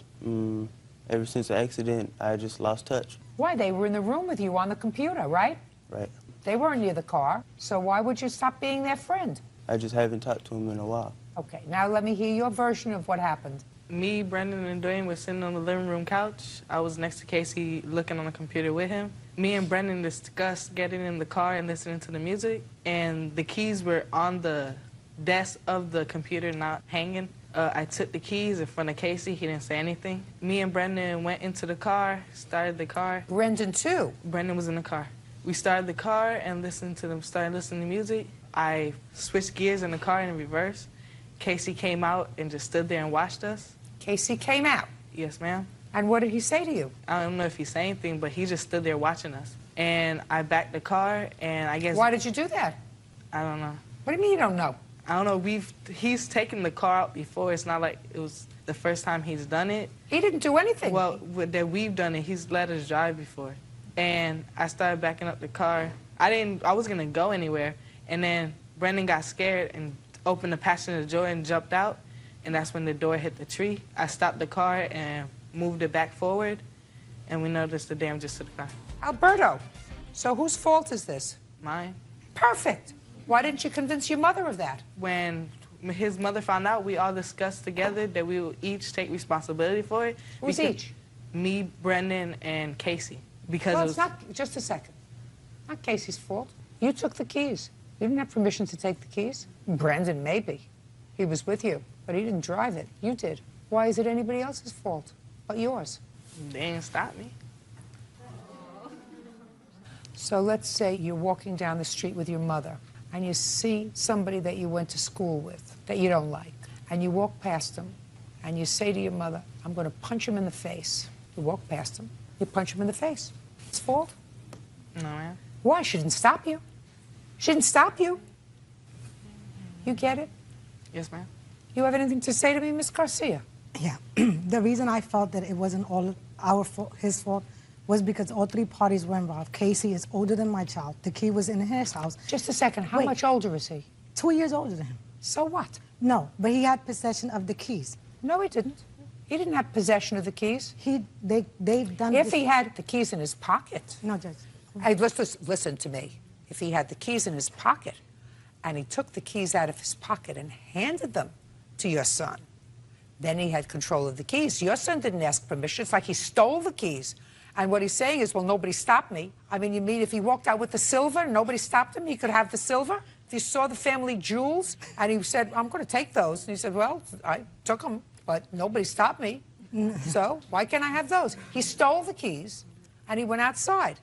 And he was in the car already. Yes, Your Honor. All right. How much damage did you have to your car? I also have another incident, Your Honor, where my new truck was keyed, and I saw Alberto running from my carport that evening, and I have a police report on it as well. And there have been other instances, burnt screens, lawn bags that I've bagged up have been scattered over my yard the next morning, graffiti on the side of my house. Listen to me, Mr. Garcia. What do you want to say? It wasn't you, right? The police report didn't even say that. When we was there with the cops, she said that her daughter came out of the house and said that she may have saw the back of my head. Listen to me, sir. What I'm going to say to you is, only you and I know whether or not you were involved in any of these shenanigans that's taken place in the Burr home since this incident. Unfortunately, Miss Burr knows that she has insufficient proof of what's been going on, this little vandalism and prank stuff, because I'm sure that Brandon is involved, which is why he doesn't see him anymore. I don't know about Dwayne. Dwayne was in the house. Why don't you see him anymore? I don't know. So you didn't tell me the whole story. You didn't tell your mother the whole story. He didn't tell you the whole story, Miss Burr. Not the whole story, but he's not responsible. You are. And if you've been fooling around with Miss Burr's property, it better stop. Because now 10 million people know that you are potentially a suspect. So there are going to be lots of eyes on you, including the police. Do we understand each other? Yes, ma'am. Good. What's the estimate to fix your car? One is for $1,608, the other one's for $1,733, and the third one, $1,840. Can I see pictures of the car, please? Yes, ma'am. Well, that's not $3,000, $1,608. Where did you learn your math? Also for the keying of my truck. I already told you that you have no proof of that. Okay. He did it. You weren't paying attention. Oh, you're lucky that this damage is only $1,608, that she can have it fixed for that. That's pretty nasty damage, sir. How old are you? 14. Ever been in any trouble before? No, ma'am. Great. Don't get into trouble again. Your mother looks like a very nice lady. She doesn't need trouble from you. No, she doesn't. Judgment for the plaintiff for the amount of $1,608. Thank you. Parties are excused when they step out. 22-year-old Christina Munoz is suing her former friend, 21-year-old Erica Miloserdorf, for accidentally killing her Maltese puppy when she fell on her. Miss Miloserdorf, you had a terrible accident with the plaintiff's puppy. You want to tell me what? The plaintiff in Your Vegas. friends? My friends for the weekend. And we were outside. She went to go get her mail. We took her little Maltese dog, Isis. And when we came back, she asked me to watch her dog, left me responsible to watch the dog when she went upstairs to put the mail away. I was playing with the dog outside. The dog went under my leg. The leash wrapped around my ankle, and I tripped and I fell on top of the dog. Unfortunately, it collapsed the dog's ribs and punctured the dog's lungs, and it died on the way to the hospital. And you want her to pay for the dog? Yes. And? I don't think it's fair. It's an accident that happened. It's a responsibility that shouldn't have been left on me. I was watching it as a favor for her while she went upstairs. You could have declined. I could have, but I didn't because I didn't even think anything was going to happen. Of course not. Let me ask you this question. What's your first name? Erica. Erica. How did you get to your friend's house? I drove. Let's say instead of the dog wrapping itself around your legs, you accidentally ran over her dog with your car. It'd still be an unfortunate accident, but maybe then I'd feel responsible. But this is an accident. I accidentally fell and tripped over. You mean the it was dog. a double accident? Yeah. Well, you're responsible. You're walking this puppy on the leash. You're holding the puppy on the leash. It's your responsibility to see to it that the puppy doesn't entwine itself around your legs. You didn't mean for it to happen. You were trying to pay attention, I assume, but you didn't do a good enough job.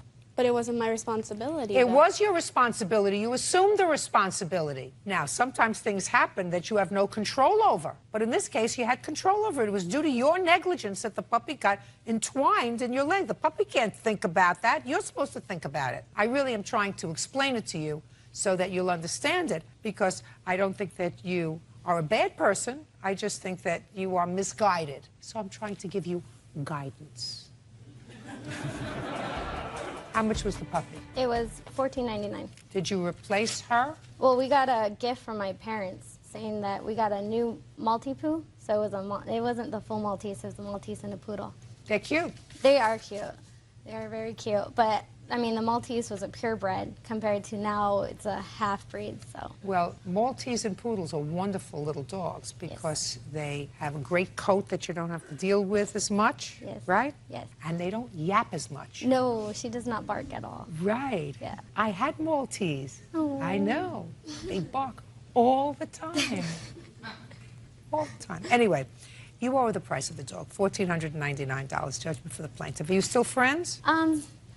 Probably not after this. Well, you should be. It was an accident. Yeah, it was an accident. It was an accident. It's an accident that she was responsible for, but it was still an accident. Yes. That's all. Thank you. What is your excuse? You may step up. Kashmir Bigda says the fiancé of his child's mother, Justin Hellinger, punched him out at work. Justin is countersuing for child support costs and for false charges made to CPS. You're welcome. Mr. Bigda, how old are you, sir? I'm 28 years old, Your Honor. Is this your wife? Yes, ma'am. How long have you been married? We've been married for roughly 3 years, almost 4. You have children Yes, with her? ma'am. I have 2 by my wife, Your Honor. Your complaint says, sir, that the defendant is the boyfriend of the mother of another of your children. Is that right? Yes, Your Honor. Were you married to your wife at the time that this child was conceived? Yes, I was, Your Honor. How old is the child that you have with, what's your name? Selena. Selena. She just turned 2, Your Honor. And this is your complaint, Mr. Bigda. Your complaint is that the defendant assaulted you. Yes, sir. And in addition, you claim that you made a small loan to him to cover some insurance payment that he needed. Mr. Hellinger says that you precipitated this argument, and in addition, he is counterclaiming. He alleges that you called Child Protective Services on him on more than one occasion, and in addition, he says that he's been supporting your child, correct? Yes. How much child support do you pay, Mr. Bigda? I paid $36 weekly, court ordered. Do you pay it every week? Yes, I do, ma'am. It's taken directly out of my paycheck, Your Honor. And how much is your paycheck, sir? My paycheck, it ranges anywhere from $300 to $600, depending on how many hours I work. Then why do you only pay $36 a week in child support? Put your hand down.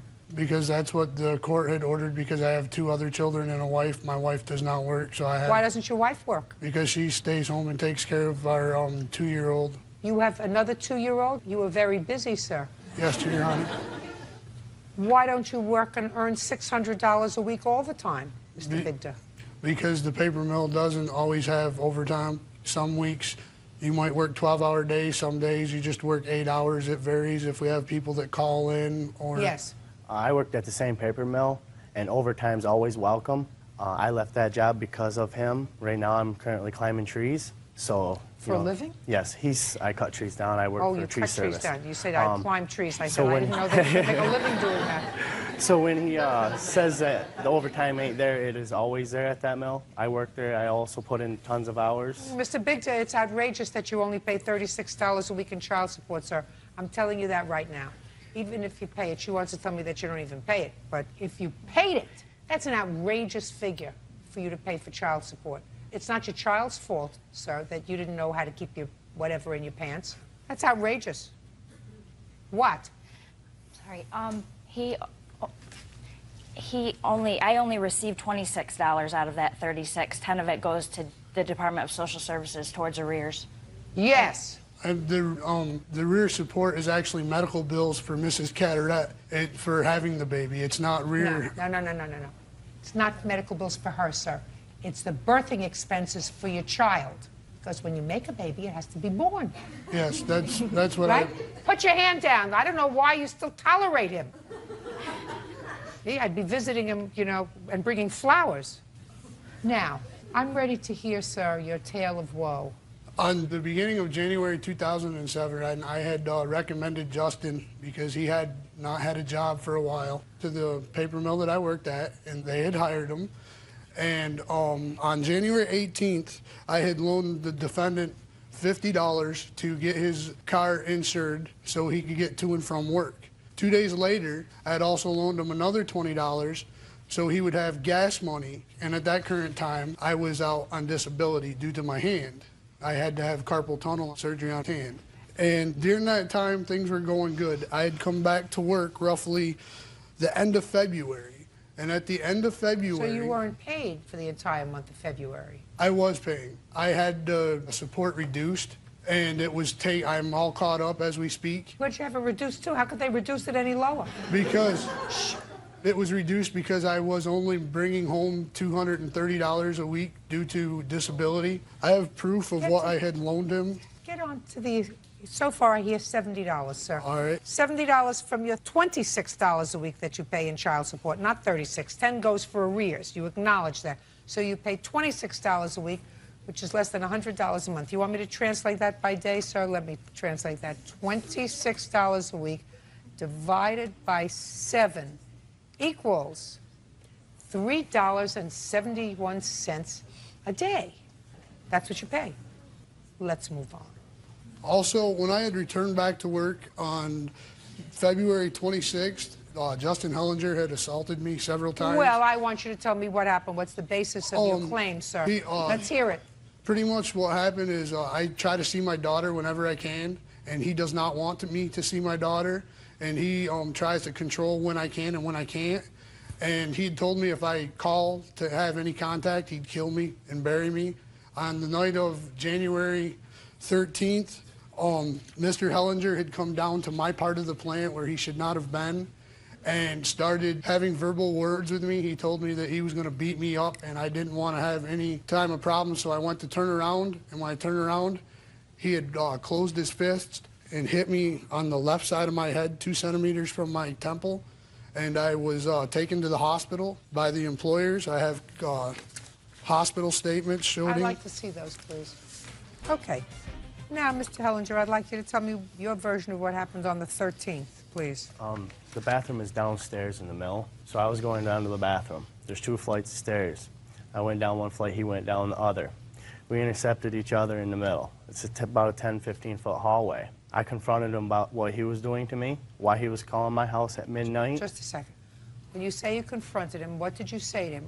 I said, Cashmere, why do you keep calling my house at midnight, harassing me and my family? When did he call your house at midnight? Put your hand down!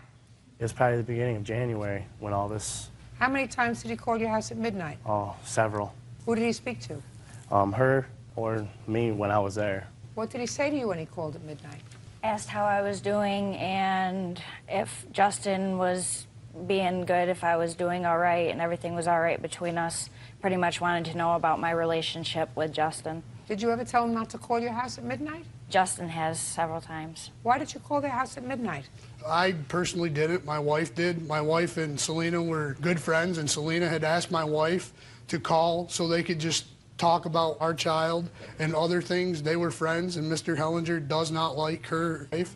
So she would ask my wife to call late at night when Justin went to work. I'm asking you, sir. I personally have your wife. I have personally never called his house after 10 o'clock. My wife had always done the calling for me because he would not allow me to call. For you? He would not allow me to call. When your wife called, did you ever get on the phone? There's been a few times that... When your wife, just the answer is either yes or no. When your wife placed the call, did you ever get on the phone? Yes. That's what he's complaining about. Do you get it? Yes, Your Honor. Okay, so you confronted him about the calls that were coming to your house being made by his wife, but then the phone being turned over to the plaintiff. Yes. And what happened next? He got a little irate, got loud with me. No. Tell me what he said. He can do anything he wants. It's his kid. And if he wants to be with Selena, he can be with her anytime he wants because he can just take her out to the bar and do what he wants to her. And put your hand down. It made me grumpy. Made you grumpy? Yes, very grumpy. Well, probably mildly He made you slandered grumpy. me. He slandered me through the whole mill, told the mill all my business, told the mill, a lot of the people I work with, that I was beating her and the kid. I confronted him about that too. He started to come at me, and at that time I just pushed through with him. And I don't know if I hit him in the head or not, but I did. Well, you did hit him in the head, sir. I had an open hand. I never closed my hand when I hit him because he's handicapped. I would not hit a handicapped person. Okay, now I'll hear you. Yes, Your Honor. I had made a report to the police. He was arrested. I have the arrest, I'd like and to there see it. was. Now you can stand up. And I have told people about Justin at the mill, and the reason why I did that is because I fear for my daughter's welfare. That's why I keep persisting. He's a registered 2 sex offender, and it is on the website for everybody to see. I fear for my little girl's life, and so Yes. I want. I've been with this little girl for 2 years. My officer said it's fine. I have 2 children of my own. I also get every other weekend. Being around his daughter is no problem to me. I'm not dangerous to anybody. What I done in my past was my business. The fact, yes, it is. I am registered, but it don't affect my life at all. I have a good job. I work around several 100,000 people a day. I go to people's homes. Did your prior conviction involve children? No, it did not. It involved an underage girl, which I did not know her name, or her age, I should say. How old are you now? I am Put 24. your hand down! I am 24. 24. And when was this conviction? 2 years ago? 2 years ago, when you were 22. Yes. And how old was the girl? 16. Got it. Fine. Not fine legally, but that's a totally different scenario than pedophilia. That's just dumb. Understood. And you have too many children, sir, at age 24. If you I have 3 understand. children. Yes. You too. I don't care how many trees you climb, and I don't care how much pulp you make. Now, you want to say something to me? The phone calls that were made to Selena were me returning calls and her returning my calls. He did not take the phone every time, only once in a great while. Listen, he took the phone more than once. Madam, I don't even have to be there to know that he took the phone yes, more he than did. once. Right. Anything else you want to say? Just that the support issue, we give them money on the side to above what the court orders. We also buy Davina's clothes, Davina's diapers, her wipes, her shoes. And when we do send them home... Show me receipts. Right here, where I Show spend me. at Walmart off of my bank card. Show me. There's a few. There's Walmart there, where we've spent $502 to buy clothes, diapers, wipes, food. What about for And it's all whose through there. children? For his daughter. Not for your children? No, not at that point, no. I buy her Baloney. things separately. Baloney. I don't believe a word of what you... Sit down. You think that I believe that you went and spent $500 on his daughter and none of No, that... some of it was on his daughter. Not all. Now, that's better. I'm sorry, Some that was of it my was... mistake. You made a mistake. Yes, I did. I'm sorry. What? Also, I fear for my child because last summer, roughly June or July, the defendant was also arrested because his girlfriend Selena had left him, and he rolled his car trying to kill himself on purpose. And he had a suicide message left on my machine. I didn't bring that with me today. Yes. The fact that I tried to kill myself has nothing to do with Yes, his it does. child. I was not with him. Yes, I no, got listen help. To me. Listen to me. That's a legitimate concern. I understand it is. Okay? That's a legitimate concern. If you have suicidal thoughts, that's one thing. If you act out those suicidal thoughts and you are around the child, that's a legitimate concern that a parent might have. You get it? Yep. Now, I assume that that formed the basis of at least one of the calls to Child Protective Services. No, it did not. Did it? Yes, it did. How many times did you call Child Protective Services? 3 times. Tell me about the 3 times. The one time was when he rolled his car, and Selena, the mother of my child, was worried, so we got together and had called. The second time was when he called my house going irate, and he threatened to kill me and bury me and told me I could not see my child, so I was very concerned about the welfare of my daughter. And the third time was due to him stalking and calling me names and stuff. He had even stooped low. He had convinced his girlfriend to go to the police and report that I had raped her. That's how our daughter was conceived. And the police had come to my house, and she was filed for making a false report and is under community service for trying to have me arrested. Is that correct? Yes, it is, Your Honor. Okay. That's not good. That's not good. I was highly intoxicated the night that me and Kashmir, conceived my daughter. So? I don't remember any of it, and it was not a coerced thing. I went to the police department on my own. How much after your daughter was born? 6 months, maybe. So you had 9 months and 6 months? You had 15 months to think about it? I was not Okay. Mr. Hellinger, he was clearly assaulted, and you clearly lost your temper. So you have to be responsible for his medical bills. Your Honor. What? I have a unfounded paper from Social Services January 30th that he called on me where I was unfounded. Yeah, that's okay. He has legitimate concerns about you. Are you getting any help for yourself? Yes, I am. Good. You seeing somebody regularly? Yes, I do. Put your hand down. Listen, if you think that I find you a sympathetic character, I do not. You were disloyal to your wife. You created a situation that she's going to have to live with and suffer with her whole life if she decides to stay with you. She has 2 children with you. I guarantee you the day that you told her that you had another child the same age as your youngest child was not the happiest day of her life. So if you think that I believe that you're a sympathetic character, I believe that you are an unsympathetic character, sir. As far as the money that you claim you gave him, that hardly makes up for the amount of money he contributes to support your child. So he's going to pay your medical bills, which are roughly $500. Unfortunately, Mr. Hellinger, you want to be compensated for supporting his child. That's your prerogative. If you choose to do that, you do that gratuitously. That ain't a big problem to me, the harassment. Fine. And as far as calling, some of your behavior, sir, is questionable. And I suggest to you, I would continue with the help that you're getting because you probably need it. What? I also have proof that I lost wages. I don't care if you lost wages. When he Make up for it for the $26 a week that you send to support your child, or $3.71 a day. I'm telling you, sir, you are an unsympathetic person to me. I think that you would like to have control over this situation that you created. Were you drunk the night that she got pregnant? No, I was not. Was she? Yes. You know how unsympathetic you are? The scale of sympathy for me just went to a -10. So she was drunk, you weren't. You clearly then took advantage of somebody. That a fair statement? Yes, Your Honor. So he's going to cover your medical bills, period. It's your $500. What a situation you created, sir. You created this whole situation. I know, because she was drunk. How old are you? 23. And you? 28. Goodbye, sir. You get your medical bills. Try to live with each other in peace. Parties are excused. Step out. Michael Bone says his car was vandalized during a party thrown by the defendant's daughter. Tim Howard Sr. says he was also victimized that night.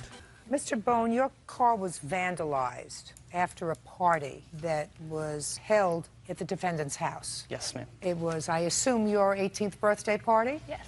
You're the brother? Yes. And you believe that Mr. Howard, who permitted this party to be had in his house, is responsible for the damage to your car? Yes, ma'am. Mr. Howard, while sympathetic that your car was damaged, says that the people who damaged your car were uninvited guests, uninvited thugs at the party, and you should pursue them for damaging your car. Stand up, please, next to your dad. Mr. Howard, you were not home at the time of this party, is that right? Yes. Where were you? I was at work. And this was on a Friday evening? Yes, it was, Your Honor. What date? December 15th, 06. And when is your birthday? December 20th. So the party wasn't held on your birthday? No, because there was school, so couldn't do it on a school night. All right, Mr. Bone, were you an invited guest at this party? Yes. You were there with your girlfriend? Yes, ma'am. That's this young lady? Yes. What time did you arrive at the party? About 7:30, ma'am. Had you ever been to the Howard house before? Yes, ma'am. Did your girlfriend live close by? This is the next door neighbor, ma'am. Stand up. How long have you and Haley been friends? I'd say since about 5th grade. So you were invited to the party? Yes, ma'am. How long did you stay at the party, Mr. Bone? Approximately half an hour. Why did you leave after a half an hour? There wasn't too many people that we know, and there was a lot of alcohol there, so we decided we were going to go back to Jessica's house. How many people were there? Probably 40 to 50 people. Is that right? Yes, I'd say that's about right. Mr. Howard, how many people did your daughter tell you were going to be at this party? Maybe about 15, 20 people that I was aware of. Now, when you got there and there were 40 to 50 people at the party, you say that there was alcohol. Tell me about where the alcohol was set up? It really wasn't just set up. It was kind of a bring your own thing. It was pretty much spread out through the entire house. How many people did you know at the party? About 6 to 7 people that I actually had known. And how many people did you know? I knew about 10 to 15. And how old were the people that you knew? The people that I knew were 17 or 18, and they were all in high school. The others, I didn't know. Of the 17 and 18-year-olds there, were any of them drinking? Of the ones that I knew, a couple of them were, and the ones that I was hanging out with were not. And what about you, Mr. Bone? Of the people that you knew? Those were the same people that Same people, and they were? Drinking. The ones that we had left with went back to her house with us. It was four others that had went back with us, and they left shortly after that. So it's 7:30, and you stayed for a half hour until about 8 o'clock. When you left, some people went with you. Yes. Were the people that went with you people who were or were not drinking? Were not. Were not. Is the reason that you left early because of the number of people that were there? I left early because I didn't feel comfortable, being that I didn't know half the people that were there and the amount of alcohol that was there. I just did not feel comfortable. Did you speak to Haley about the number of people that were there? I did not speak to her about the number of people. What did you speak to her about? About the alcohol. What did you say to her, and what did she say to you? I told her that having the alcohol there, being that she's underage, was not a good idea, since my father, who lives right next door, is a cop. And what did Haley say to you? She didn't really say much, just that it would be okay, nothing bad would happen. You remember that conversation? Yeah, I do. You want to explain that to me? Well, I didn't think it would be a big problem because we knew, well, I knew some of the people. There was other people that just came with their friends that I didn't know. And everything was cool for the time we were there, so I didn't think there would be a problem. All right, Mr. Bones, so tell me what happened with your car. Well, after we had left the party, we went to Jessica's house, and we received a call about, I don't know, 11, saying that there had been a fight at Haley's house and that they needed help breaking it up. So me and her father, Ron, went outside, and we seen people fighting around my car and various places in the yard. And after he had broken it up, I walked around my car and seen that the mirror was laying on the ground next to the car, and there was a bunch of mud on the window and on the door and on the fender and on the trunk of my car. What time was this? Probably 11 o'clock. Okay. How did that happen? There was a fight. There's a total of 2 fights, and that last one that happened, a bunch of people had left. They were the ones that we told to leave, and they came back. Those people that you told to leave, had they been there earlier in the evening when they were there? Not all of them. But some of them? Yes. And so you told them to leave? Yes, and they were not invited back. And there was just a few people that were left, like around 10, and then they were all there, and all these guys came back, and they had brought more people with them. And then we seen the trucks and the vehicles coming down the road, and people ran to the door to see what was going on, and we saw they were back. People went outside to see them, and I guess the fight broke out. I ran upstairs to call Jessica's dad, the cop, because I knew something bad was going to happen. And I didn't want no one to get hurt, seriously. Did you know the names of any of the people that were out there and involved in this fight? Some of them I did. Others I did not. Did you tell the police their names? I didn't really get a chance to talk to the police very much, actually. I told them what had happened, and then that was pretty much it. Well, his car was damaged. Right. I wasn't even downstairs, because it happened in the basement. And I was upstairs. I stayed in my room because I'm not dumb enough to go back downstairs. There was a bunch of guys fighting. Anything else you want to tell me? No. Anything you want to tell me? Yes. The night of the party, I was chaperoning it. When I showed up, a few people had already brought alcohol. What time did you show up? Around 8 p.m. There was already a few kids there, a few adults there. Just a second. Sorry. Your first name is? Tim. How old are you, Tim? 31. Tim, first of all, you should have been there at 7:30, not 8 o'clock. That's number one. I wasn't actually told to be there. I don't care what you were told. If your father was relying on you as the adult to chaperone the party, by the time these people got there at 7:30, there were already 40 to 50 people there. So if you arrived at 8 o'clock, you got there too late. Go ahead. He had mentioned the party about a week ago, that it was going to happen.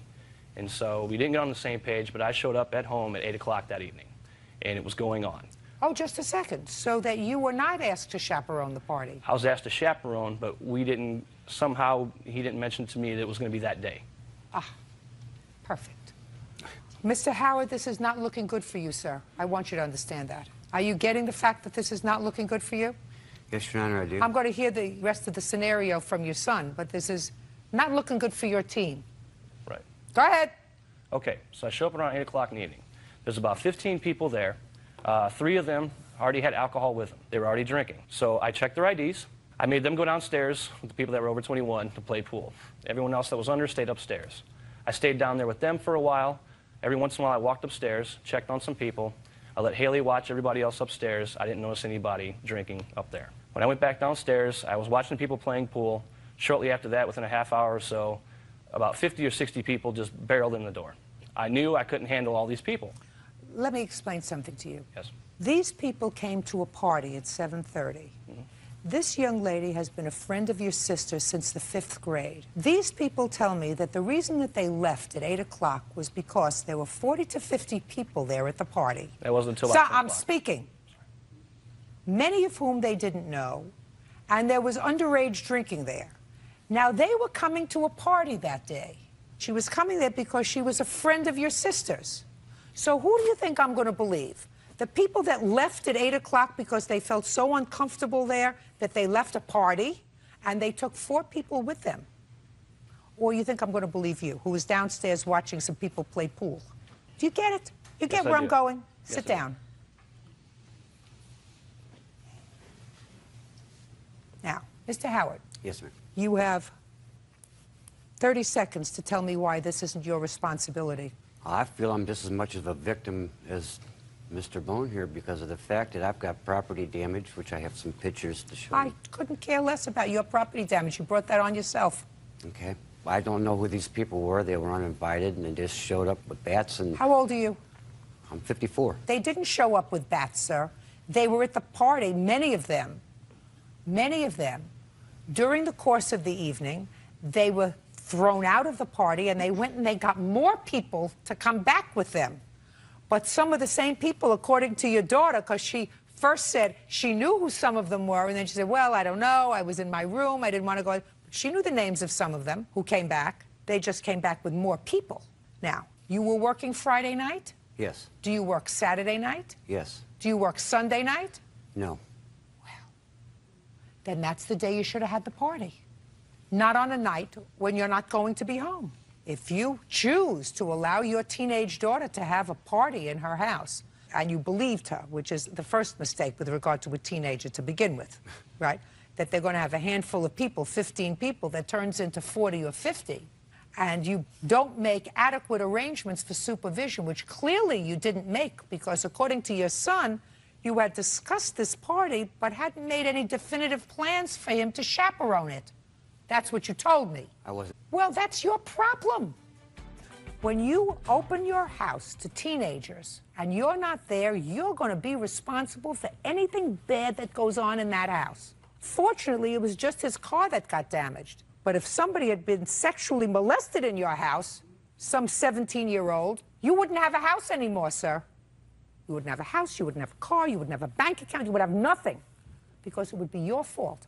And you can't say, I thought my son was going to chaperone and I didn't know the people. When you open your house to teenagers to have a party and things get out of hand, it's your fault. Period. End of discussion. So if your house was damaged and vandalized, it's a good lesson. You're responsible for the damage to his car, which is how much, sir? $2,574.39. Can I see it, please?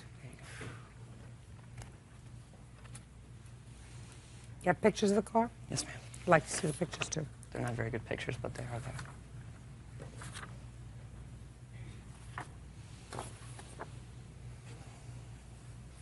What, were they there with bats? Judgment for the plaintiff in the amount of $2,574.39. Thank you very much. That's all. James King is suing his ex-girlfriend, Connie Hillegas, for unauthorized charges she made on his Sears MasterCard. James says Connie took advantage of his kindness.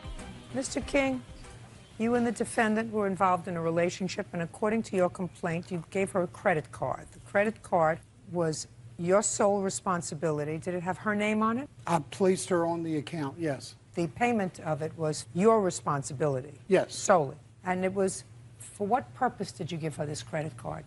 Connie had become ill, and she was out of work. She did not have insurance, and she needed medicine. And I told her she could use the card in emergency situations, but also made it clear that she needed to pay the bill when it came in when she was employed. How long had you been dating at the time? About a year. Were you living together? No. What kind of credit card did you get for her? It's a Sears MasterCard. And when did you give it to her? I gave it to her approximately April of 2004. April of 2004? Yes, ma'am. And she had it until when? Until October of 2006. Who was getting the bills? She was. We had put the address for billing to her apartment so that she could pay the bill when it came in, and I wouldn't have to bring the bills over to her. When did you terminate your relationship? Probably August of 2006. And between April of 04 and August of 06, you had no knowledge that there was anything happening with this credit card, if there was any delinquency with this credit card, because all the bills were being handled by Miss Hillegas. That's correct. Is that right? Partially correct, yes. Well, were you paying the bills as they came in? Yes, ma'am. The account had been more than once substantially paid it off. Mr. King did live with me. I have many witnesses to that fact. Just a second. I didn't ask you anything else. What happened, sir, in October of 06? I got a call from Sears Credit Card Services. They said there were some charges on the card that were suspicious. They didn't understand. I spoke with the people there, and they explained to me that there have been balance transfers from other credit cards that were not in my name. Can I see that, please? Do you have it? Yes, ma'am, I sure do, right here. I'd like to see it. Did you transfer balances from other credit cards to his credit card? No, ma'am. As a matter of fact, in June, I actually transferred it onto my account, paid the account off in full. As far as they were normal charges that I use every month. I just asked you a question. Did you transfer any other credit card balances to this balance? No, ma'am.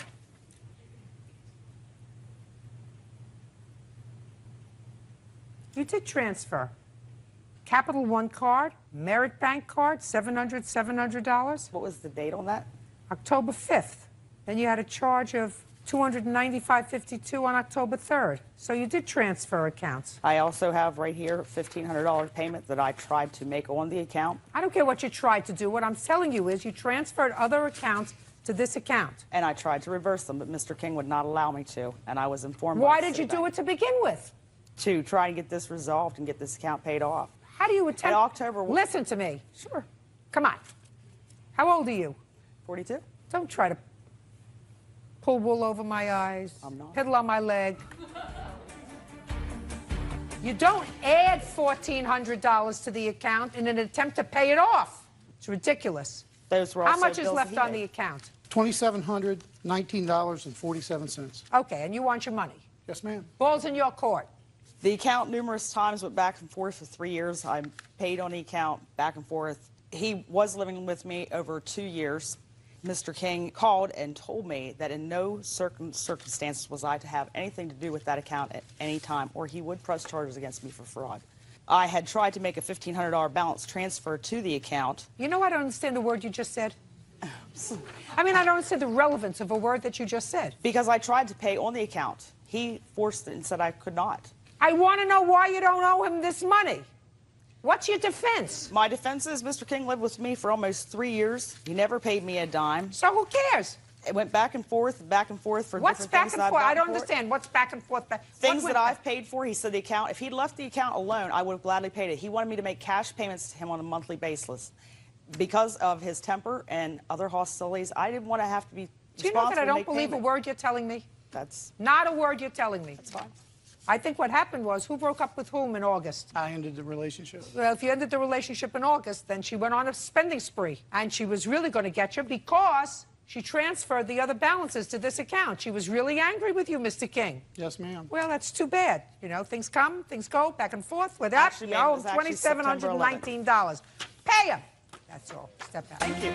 George Heath claims neighbor 17-year-old Marquise Peppers falsely accused him of being a pedophile and then assaulted him. Mr. Heath, Mrs. Coleman is your neighbor, and this is her son.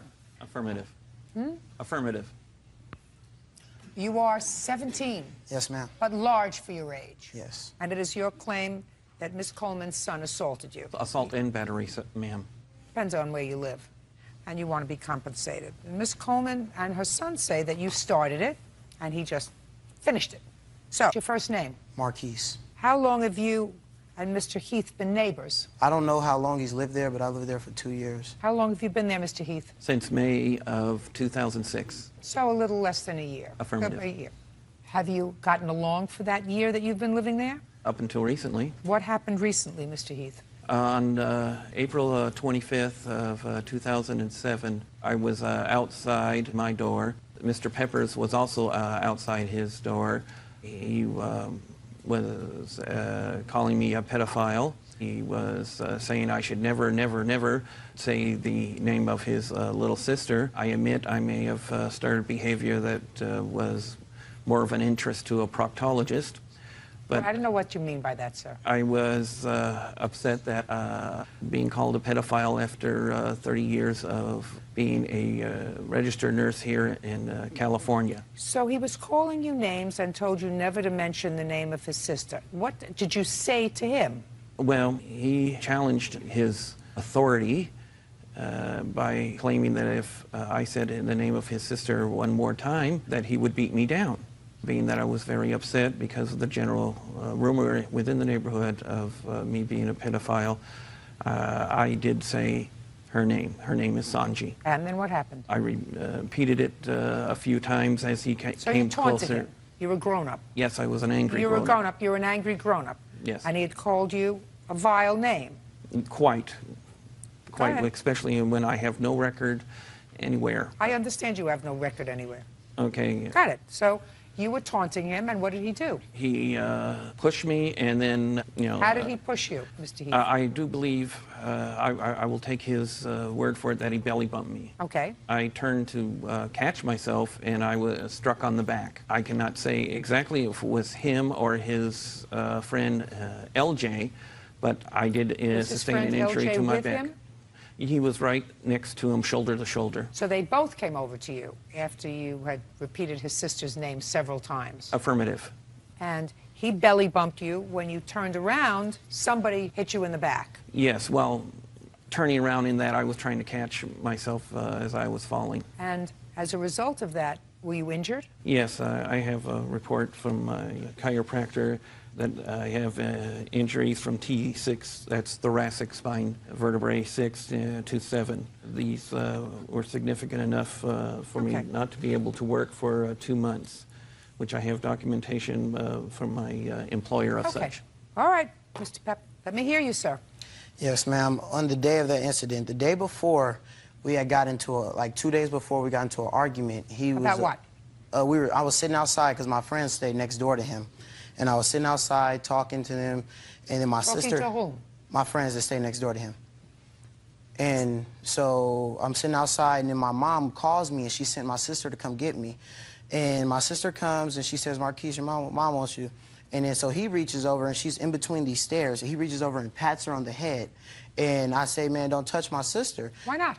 Because, like, I don't know what it is, but ever since he's moved there, I've been, like, you know, real uncomfortable around him. And he's, like, he acts real... you know, friendly and stuff towards kids, like, you know, little girls. And I just, with my sister, I keep, you know, I'm overprotective about my sister. And so... But he just touched her on the top of the head. I know, but it was like the way how he did it. Like, you know, he rubbed his hand through her hair.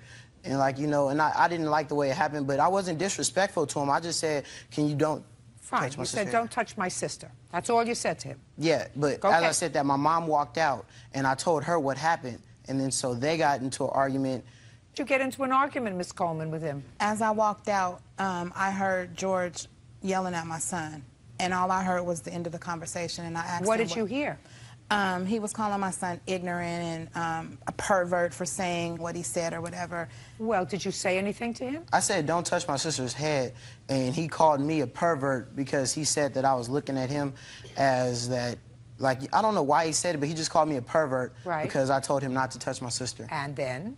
That's when I came out.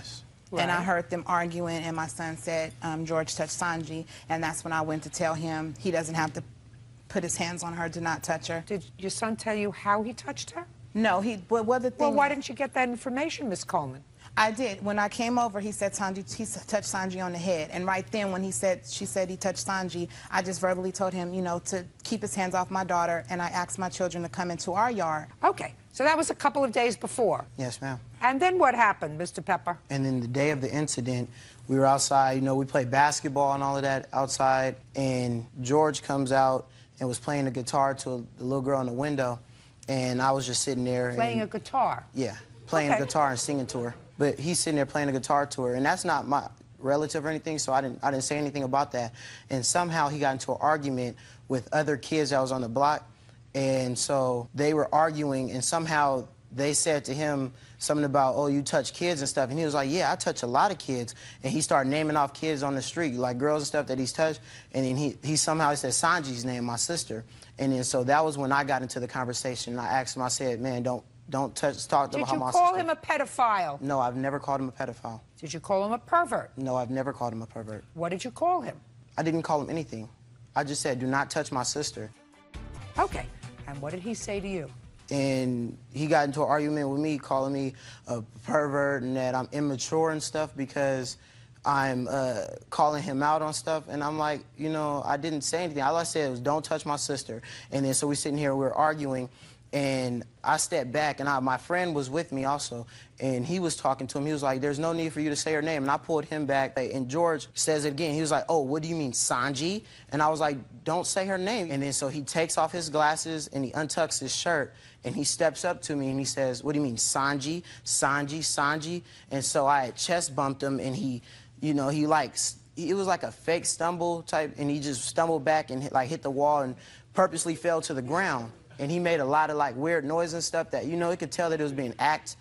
And like some kids was laughing at him and stuff because he was acting it out. And his wife said, I'm calling the police. And then so I looked at him, and then I turned around and my sister was calling me. So I turned around, picked up my sister, and then I told my friend, I was like, let's go.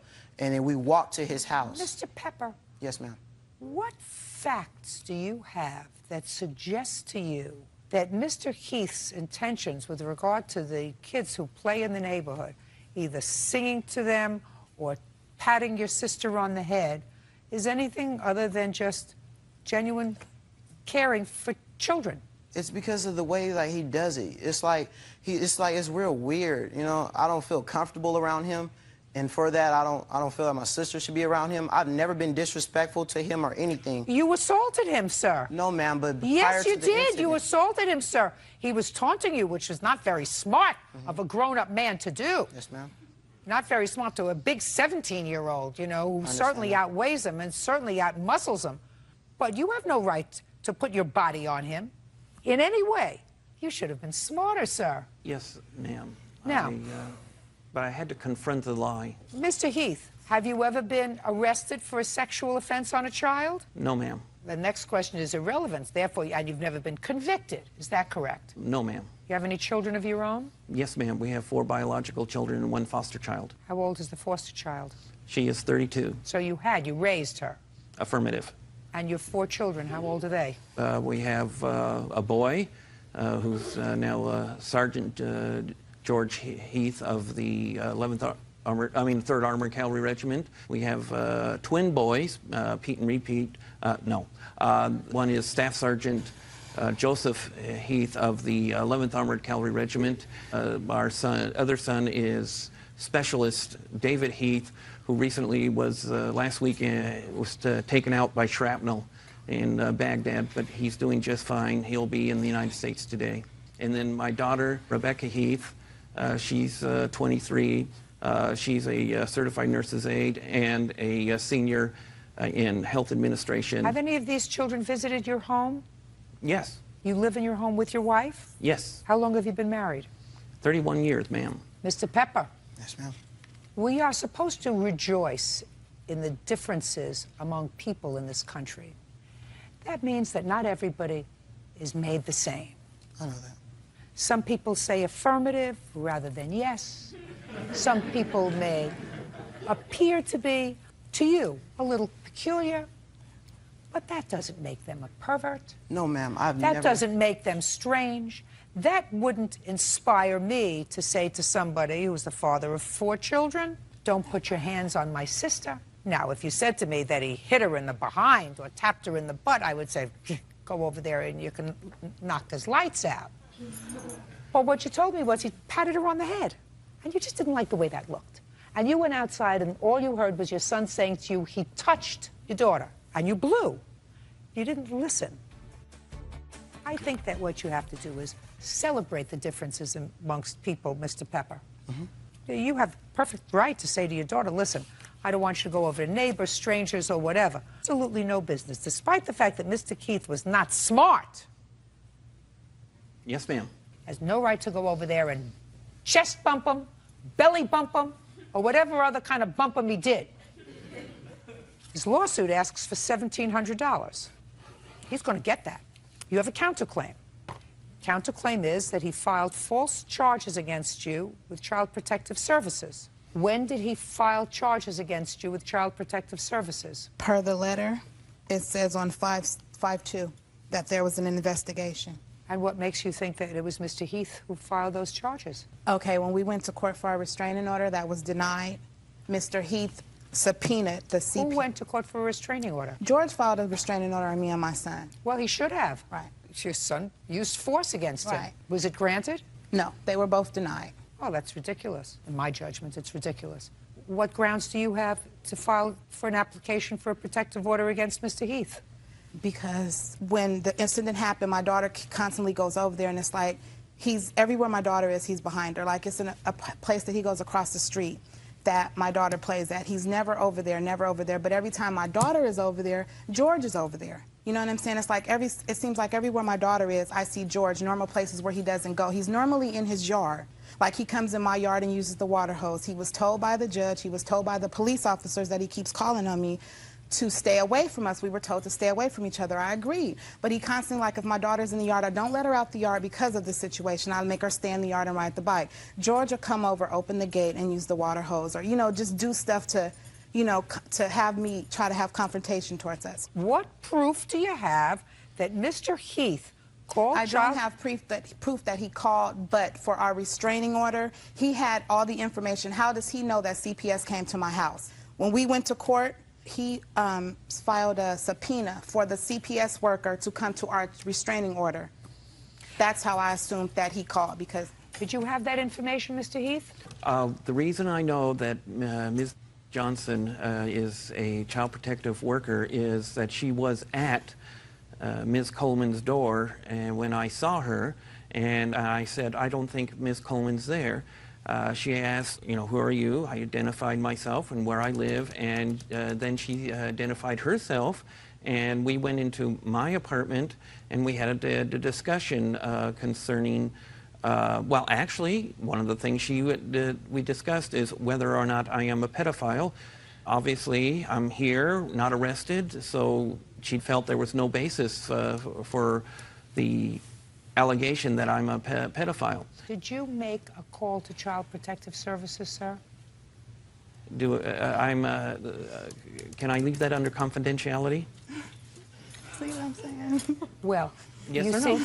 I'll answer if you, no, if well, you want me to. The point is, Mr. Heath, if you had grounds in your judgment to place a call to Child Protective Services, because that's her counterclaim, she says that you had no basis. She believes that you did call. Okay, that would be a different question. Would I have, if I called, would I have a basis? The answer is yes, I would. Well, tell me what basis you had if you had called. Okay. Got it. I'm sorry, I don't consider that very funny. The basis I have is that I have seen her use the most unusual type of child rearing, curse words at her daughter. I've seen her with an open hand strike her daughter in the head. Also, I am quite suspicious that her daughter has some type of minimal brain damage. I'm not sure if it's cerebral palsy. Shh, quiet. You can't be quiet, you'll leave. Do you understand? Good. Go ahead. I am not sure if it's cerebral palsy, or I'm not sure if it's attention deficit disorder, but I know she has fine motor coordination problems because one of the things I have done with the children is to plant a garden. And when Sanji came up to plant, she could not follow my simple instructions that I could get children half her age to do. So I am just... Put your hand down. Go ahead. I am quite concerned. I do know... Okay, so that would be the basis. If you Yes. had called... If I had called. If you had called, that would be the reason that you called. Affirmative. Go ahead. Okay. As far as me, the allegation was that I called my daughter the B word and I hit her with an open fist. My daughter is really, I would never, I do not use that word. I don't like that word. I don't like to be called that word because my mother called me that, and I would never call my children that, no matter how angry or what we were going through. So that's just ridiculous. And as far as me hitting my daughter with an open fist, there's just no... Open hand. Yeah, open hand. There's no way. I don't... You can ask my son. She doesn't even get in trouble. So I don't even know. Your counterclaim's denied. You owe Mr. Heath $1,700, which is what he's asking for this assault. Mr. Heath may be a peculiar man. He may not have exercised good judgment when he taunted you by repeating your sister's name. It doesn't give you license to put your hand or your body, and you have a big body, sir, on another human being. You have no right to do that.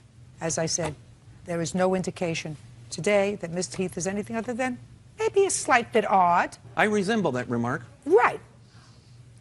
But that's it. And we celebrate that kind of stuff in this country. You have an absolute right to say to your daughter, I don't want you to play with Mr. Heath. I don't want you alone with him. Don't go to his house. But you can't put your hands on him. Do you get it? Yes, ma'am. Judgment for the plaintiff in the amount of $1,700. That's all. Parties are excused. You may step out. Child care provider Summer Oliver claims former employer Jamie DiMarino owes for unpaid wages. Jamie is accusing Summer of being a neglectful babysitter. Miss Oliver, it is your claim that the defendant owes you some money for babysitting services, and the defendant says you've been paid. She's counterclaiming because she says because you were such an inefficient sitter, she lost money. When did you start babysitting for a child or children? 2 children. We had an interview on the 5th of January, and then she started the 8th of January. And how did you find her? My father had given me her number because she was running a local ad in one of the papers for daycare. So How old are your children? I have a son that will be 3 in a couple months, and my daughter just turned 6. All right, January 8th is when she started, and what was the financial arrangement? Anywhere from $150 to $170 a week. Now, the first week that you babysat, did she pay you? Yes. And the second week? Yes. So we're talking about 1 full week of $150 that you claim she didn't pay you for. The last week of her 2 weeks' notice. What do you mean the last week of her 2 weeks' notice? She gave 2 weeks' notice. She paid the first week, and she didn't pay the last week. What days did she bring the children to you during that second week? The last week, Monday, she brought both her children. Tuesday, she called me, and she said that she had been out drinking the night before, and she was hungover, so she would not be bringing her children Tuesday. That's Tuesday? Yes. Yeah, that's not true. Wednesday, she brought both her children.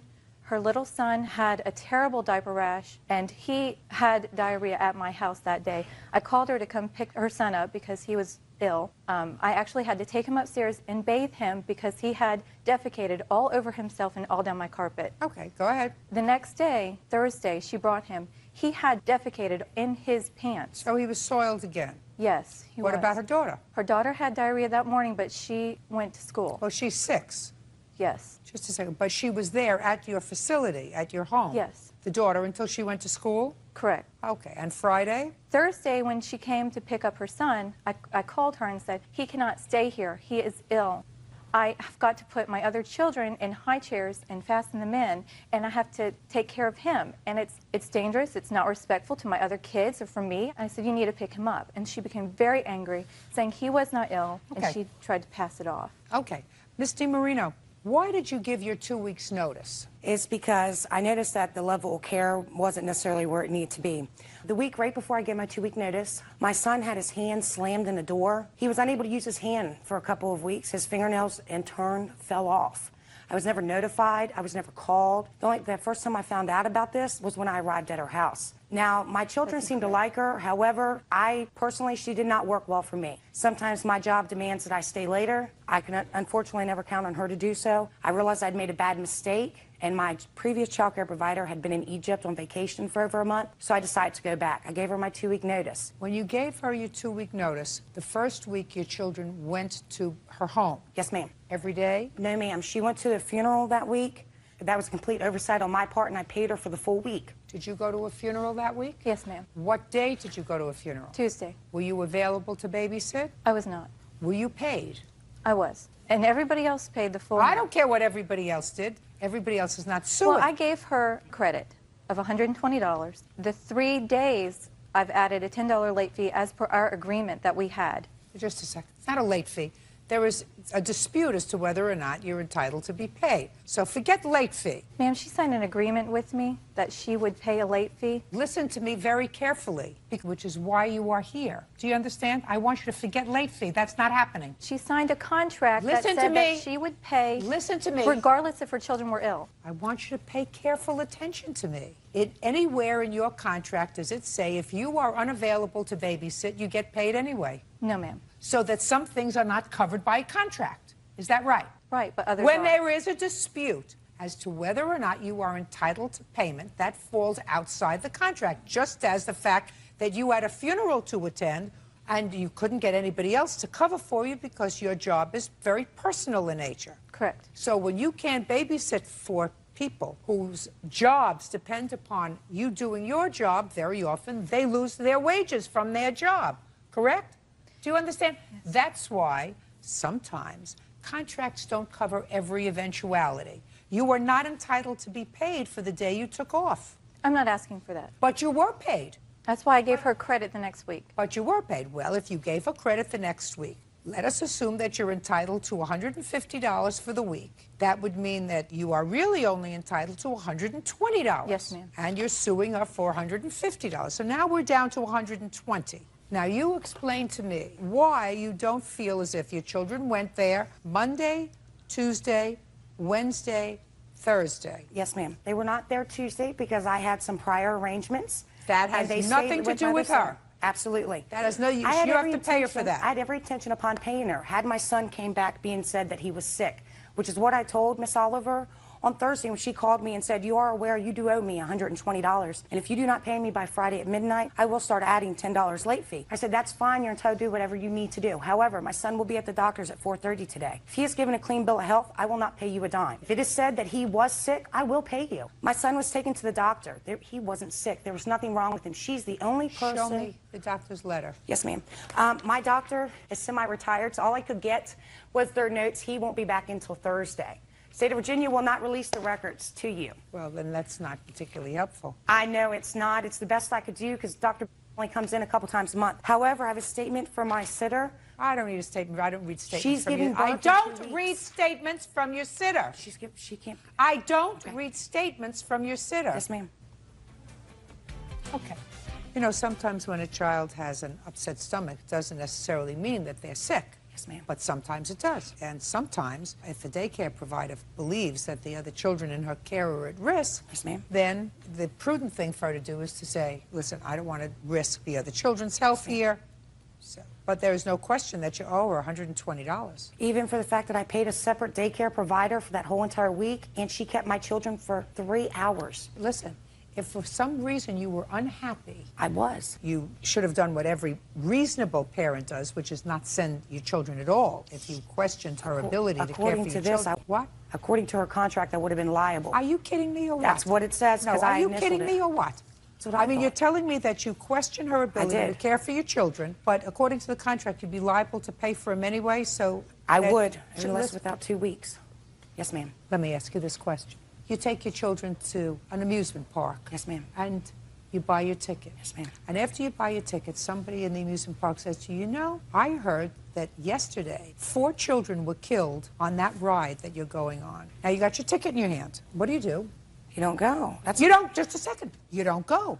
You take your ticket, you throw it in the garbage because you're a mother, and you say, I'm not taking any chances. I don't care if I lose the $1.50 or the $3 or the $6 on the ticket. I'm not risking my children on a ride that could be dangerous. So if you question the ability of a daycare provider to provide for your children, irrespective of whether you owe them the money, you don't take them. Which is why they didn't come back. Just as you don't take them. You don't say, I'm didn't liable want to to end pay. up here. Hey, I'm liable to pay the money, which is why I sent them. Now, that's what you just said to me. You said you sent them because you were liable to pay And anyway. there was no immediate danger, except for the fact that when she said there was something wrong with my son, nobody else observed this except for her. Oh, I don't believe that that's true. Miss Nobody else DiMarino, observed it. Miss DiMarino, I don't believe that she sent your son home with you and called you when she felt as if the child had an upset stomach, had a bad stomach. Could have been a virus, could not have been a virus, whatever. My sense is that she sent him home as much because it was a pain in the neck for her as anything else, because she says she had other children to take care of, and she was devoting all of her time to take care of your son and cleaning her carpet, which was irritating to her.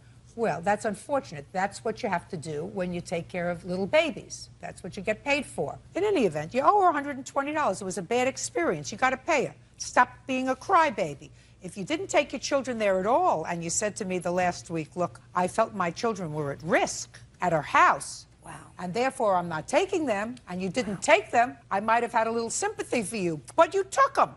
I have zero. You owe her $120. That's all. Thank you. Your countersuit is dismissed. It's nonsense. Your countersuit for your lost wages when she couldn't take care of your child, it's nonsense. It wasn't for that. Yes, it was. No, ma'am, it was for the fact of, it wasn't for when she couldn't take care of my children. My countersuit was for when I had to miss a whole day of work because it was President's Day. She forgot to inform me she would not be taking care of my children. It was President's Day. I showed up with my children in tow, and I missed a whole entire day of work. Which day was that? It was President's Day. February 19th. February 9th. Is that in your contract? It is. I take off all state holidays. Is it in the contract? Yes, it is. Show me. That's all. Just has to be in the contract. That I take off all state holidays, and if she did not know what state holidays were... Just show me. State holidays are observed, and I will generally not be providing care on those days. Correct. However, if needed, it can be arranged for an additional $40 a day. She did not ask me to. Just a second. Why? Because those are the days my husband has off, and that's when we spend family time together. I did not take a vacation during the year like a lot of other daycare providers do. Please ask for a list of state-observed holidays. Did you ask for that list? I didn't need, I knew Did when it you was. ask for that list? No, ma'am. I have a calendar. So you know it was state holiday? I did, and I thought I had arranged No, that she did day not. until I showed up and she answered the door in her pajamas 15 minutes later. Just a second. What do you mean you thought you had arranged for her to Because take care? I said I needed to work. I was aware that it was President's Day, so was she. I said I have to work on Monday. She answered the door in her pajamas and said, well, I'm not keeping any of my other children today, so I will not be keeping yours either. Yeah, no, you don't got it. When did you arrange to have her babysit that day on the state holiday? The prior week. The prior week. Yes, did ma'am. She did not. No, she made that up. Just No. counterclaims dismissed. That's nonsense. Parties are excused. You may step out. Harry and Greg Martin are suing their former friend, Darren Trinchero, for the return of money from an insurance settlement.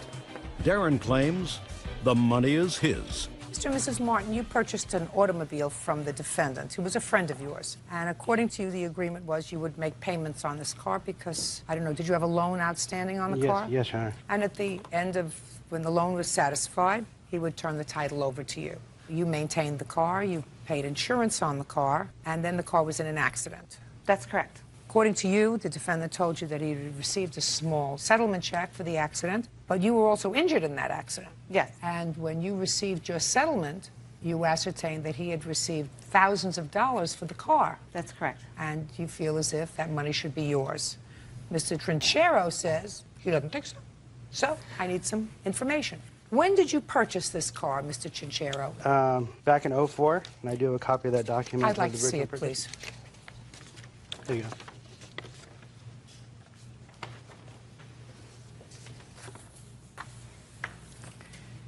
You purchased this car September 14th, 2004. Yes, ma'am. And you paid $6,500. Yes, ma'am. When did you purchase the car from Mr. Trinchero? In March 2005. When in March? March 3rd. So, Mr. Trinchero, you had the car for 5 months. Yes, ma'am. How much were the payments? $249.09. And I have to add in your down payment, which was $1,500. So your entire investment in this car, Mr. Trinchero, was $2,745. Yes, that sounds correct. Now, you took over these payments in March of 2005. That's correct. And when was the car totaled? November 13th, 2006. And you were paying $249.09. That's correct. Okay, so let's figure that out. You see where I'm going, Mr. Trinchero? Yes, ma'am.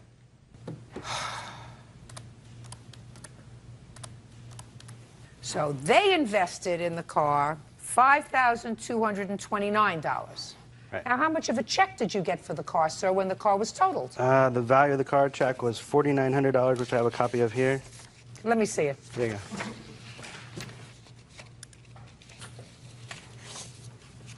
Your Honor. Shh, just a minute. $4,549. Right. Yes, What'd you ma'am. get this for?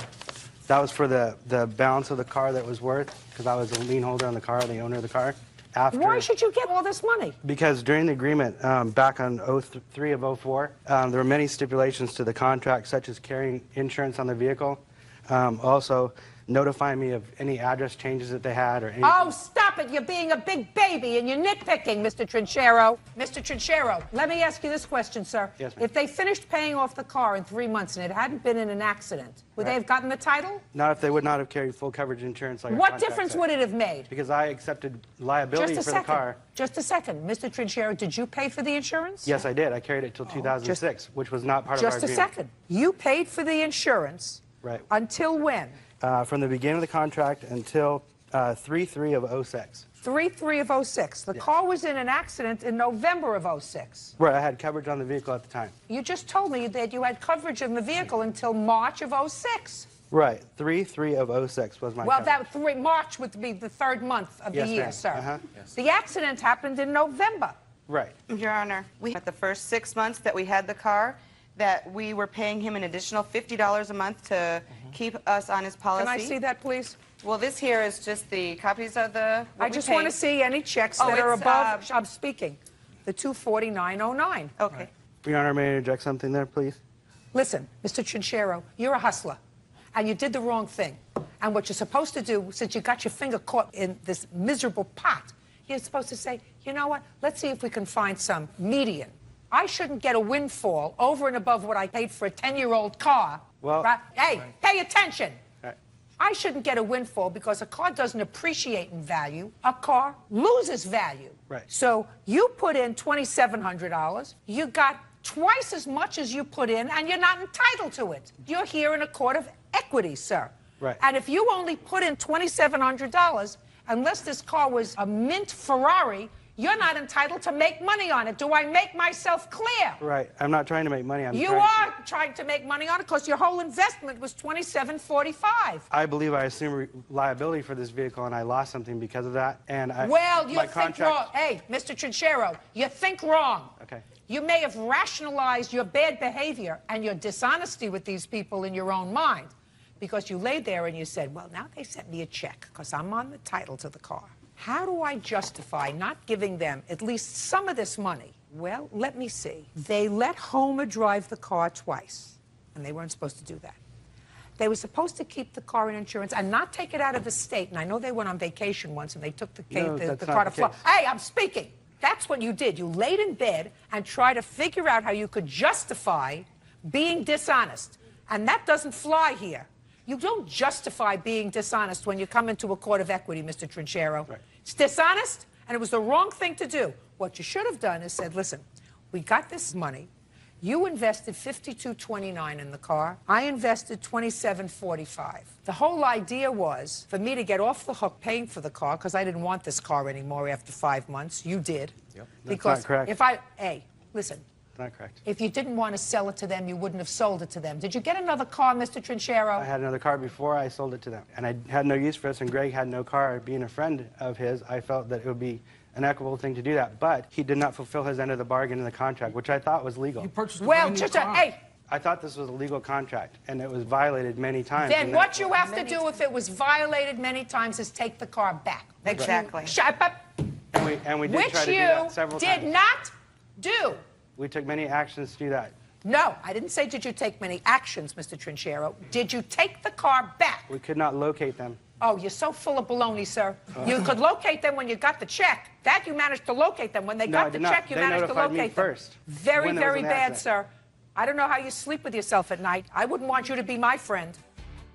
I don't see where he's entitled to any amount of the check from the insurance company that mailed him that check. He's not. Okay. If he had been what we call a mensch, that means a good person, a good, honorable person, you probably would have sat down and said, listen, you got a little extra money. I'm going to get a little extra money because I put in $5,200, but I drove the car. I mean, you don't expect to get 100% value on your car if something happens. You might have made some kind of an accommodation. But since he was a pig, he loses everything. Judgment for the plaintiff and the amount requested, $4,274. That's all. Amanda Peters claims ex-roommate Holly Ward owes for breaking an apartment lease, stealing money from her wallet, and for damaging her car. Ms. Peters, you and Ms. Ward were roommates. It is your claim that after a failed road trip that didn't work out as well as you expected, Ms. Ward decided to stay home. Yes. And she left you in the lurch with the lease. You want her to pay the rent. In addition, you say that she stole some money from you and that she at some point damaged your car. You want her to pay for that. Yes. Ms. Ward says she was pregnant, decided to stay home with her parents, I assume, that she denies taking any of your money, and she says that the damage to the car just didn't happen. She also says that your boyfriend moved in with you into the apartment and he wasn't paying his fair share of the rent. So, is this your boyfriend? Yes. How many people signed the lease to the apartment? 2, me and Holly. Did Holly have a boyfriend living with her? No. But your boyfriend was living with you? He wasn't living there. He was. Yeah, he is. Yes, he lives there. He lives there. Don't tell me he wasn't living there. He lives there. Speak, unless I speak to you. You want me to get the address that you listed, sir, when you filled out the forms for this program? Yes. Do you want me to get the forms that you filled out with the address? I put 718. And who lives there? My mother. What's your mother's phone number? She doesn't have a phone. Oh, everybody has a phone, But sir. there's a number you could reach her at, but she don't have a phone herself. You get what I'm saying to you, madam? Yes, ma'am. Good. When did you sign this lease with the defendant? On December 1st, 2006. And when did you take this road trip? In the beginning of April, like April 15th. April 15th. Where's the father of this baby that you're having? In Ohio. And where are you living now? Alabama. Who went on the road trip? The 3 of us. Whose car did you use? Amanda's. You got stopped and you were all arrested for drug possession, is that right? Yes, ma'am. Yes. What happened with your case? I had 2 years probation. What about you? I just got charged as a misdemeanor and got fined. She got charged with all that because she was pregnant. I got charged doing with a drugs while misdemeanor she and was got pregnant. we all 3 got, well, me and Amanda got charged with possession too. And what about you? I did 31 days because wouldn't nobody sign for me. Now, he got 30 days because he had prior possessions. No, I got 30 days. That is untrue, Your Honor. Now, what is the rent? It's $500 a month. Stand up. Your last name? Lucky, L-U-C-K-E-Y. I'm not so sure. I heard that. Who do you work for? I work for Ford. What do you do for them? We call offices. What kind of work do you do, Miss Peters? I'm a waitress. Fine. Mr. Lucky, Yes. you may have to kick in for some rent, sir. Do you understand? I wasn't standing there at the time. Well, now Yes, he was. now just a second. No, I wasn't. Just a second. Now you can stay there. Well, she shouldn't have signed Lucky, my lease. Mr. Lucky, when did you arrive from Ohio? We arrived Tuesday. You arrived Tuesday. Yesterday. Shh. Yes. And where are you staying? I'm staying at the Sheraton Hotel. And where are you staying, Miss Peters? At the Sheraton Hotel. In the same room? Yes. And when you go back to Ohio, you're going to go back and stay with your mother. Is that what you're telling me? And yes, I'm after giving you this case permission. You matter. could stay with Miss Peters. I didn't And now want to you're stay going to with pay. her because And now of you're this going to issue. pay the rent. Sit down. Who brought the marijuana into the car? All 3 of us did. That wasn't mine. No. All Holly 3 of did. us did. All 3 Holly of us did. did. We all 3 went to jail for the possession. It's not what I asked you. I said, who brought it into the car? Holly. Holly. Lucky. I didn't. Lucky sells marijuana. Okay. That's his job that's prior not to 2 true. months before. He didn't have this job now. That's a lie. She Now, made that up. Now, when is your baby due? I already had him. You already June had your baby? 29th, yes. And who's taking care of your baby now? My mother. Baby healthy? Mm-hmm. You weren't stupid enough to smoke marijuana while you were pregnant, Actually, I were was. you? Yeah. That's how she got 2 years. Was drinking and a whole bunch of other stuff. She I did didn't while she drink was with my pregnant. baby. My baby was perfectly Yes, you healthy, did. born 4 weeks early, didn't need anything. 6 pounds, 8 ounces. Okay. So now, Ms. Peters. Yes.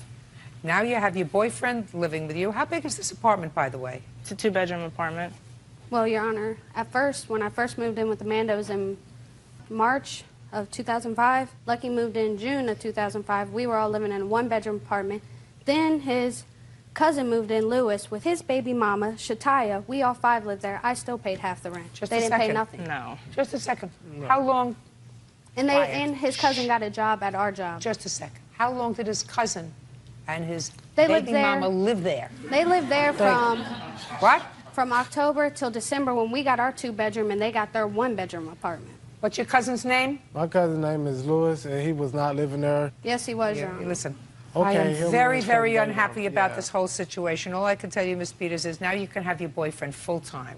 Your boyfriend of 6 years full-time. He's going to live with you and he's going to pay the rent. You get nothing from her. Next. Now, let's talk about this stolen money. You say that she stole money from you.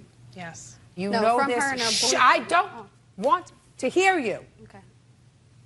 I'm not happy with you either. Anyone who smokes dope while they're pregnant is an idiot. Now, tell me about this alleged money. All right.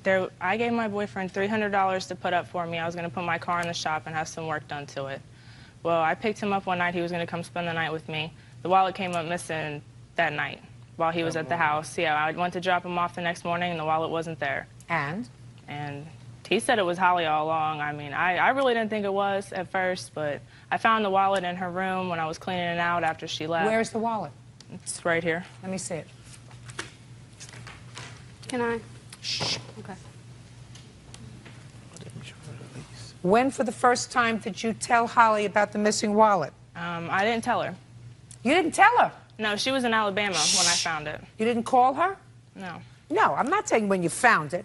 Listen to me. Miss Peters, when the wallet came up missing, she had to have been there. Otherwise, how could she Yeah. get it? Not from Ohio to Alabama. No, She has it that was very months long ago. arms. Now, so when did you first discuss with her the fact that this wallet was missing? Oh, it was around the time when we moved into our 2-bedroom apartment. So And how around long did you live December- in the 2-bedroom apartment? I'm still there now.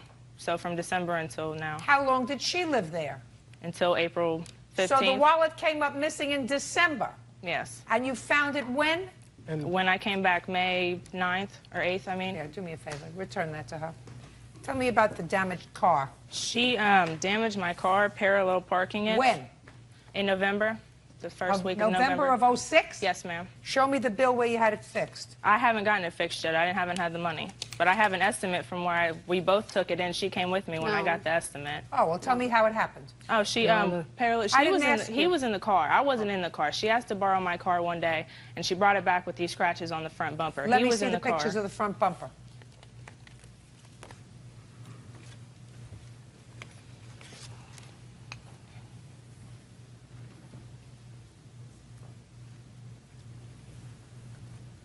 How did you scratch the bumper? I didn't scratch the front of her car. Who did? Lucky. He was on his way to school in November, and at a red light, he That's hit a the lie. back of another car. I have a picture of the That's truck a that she hit also with the dent in the bumper Just a where second. she She hit says it was Lucky. It wasn't. She went with me when I got the statement. I did not go with her. I was at work when she got that statement done with Lucky. She had borrowed Amanda's car, and I needed to go home that following morning. He was and living she with had, us. Why would I take him home? don't want you to interrupt. If you interrupt again, it's not going to be good for you. Do you understand? Yes, ma'am. So on the way taking me home to my mother's house, she was trying to parallel park in front of another car, and she hit the back. On the way, she was trying to parallel park? No, when we got to my mother's house. Why park if she was just dropping you off? Because she was parking to drop me off. Why was she parking to drop you off? Why didn't you just come? She was the driver. Yeah, I don't believe it. Goodbye.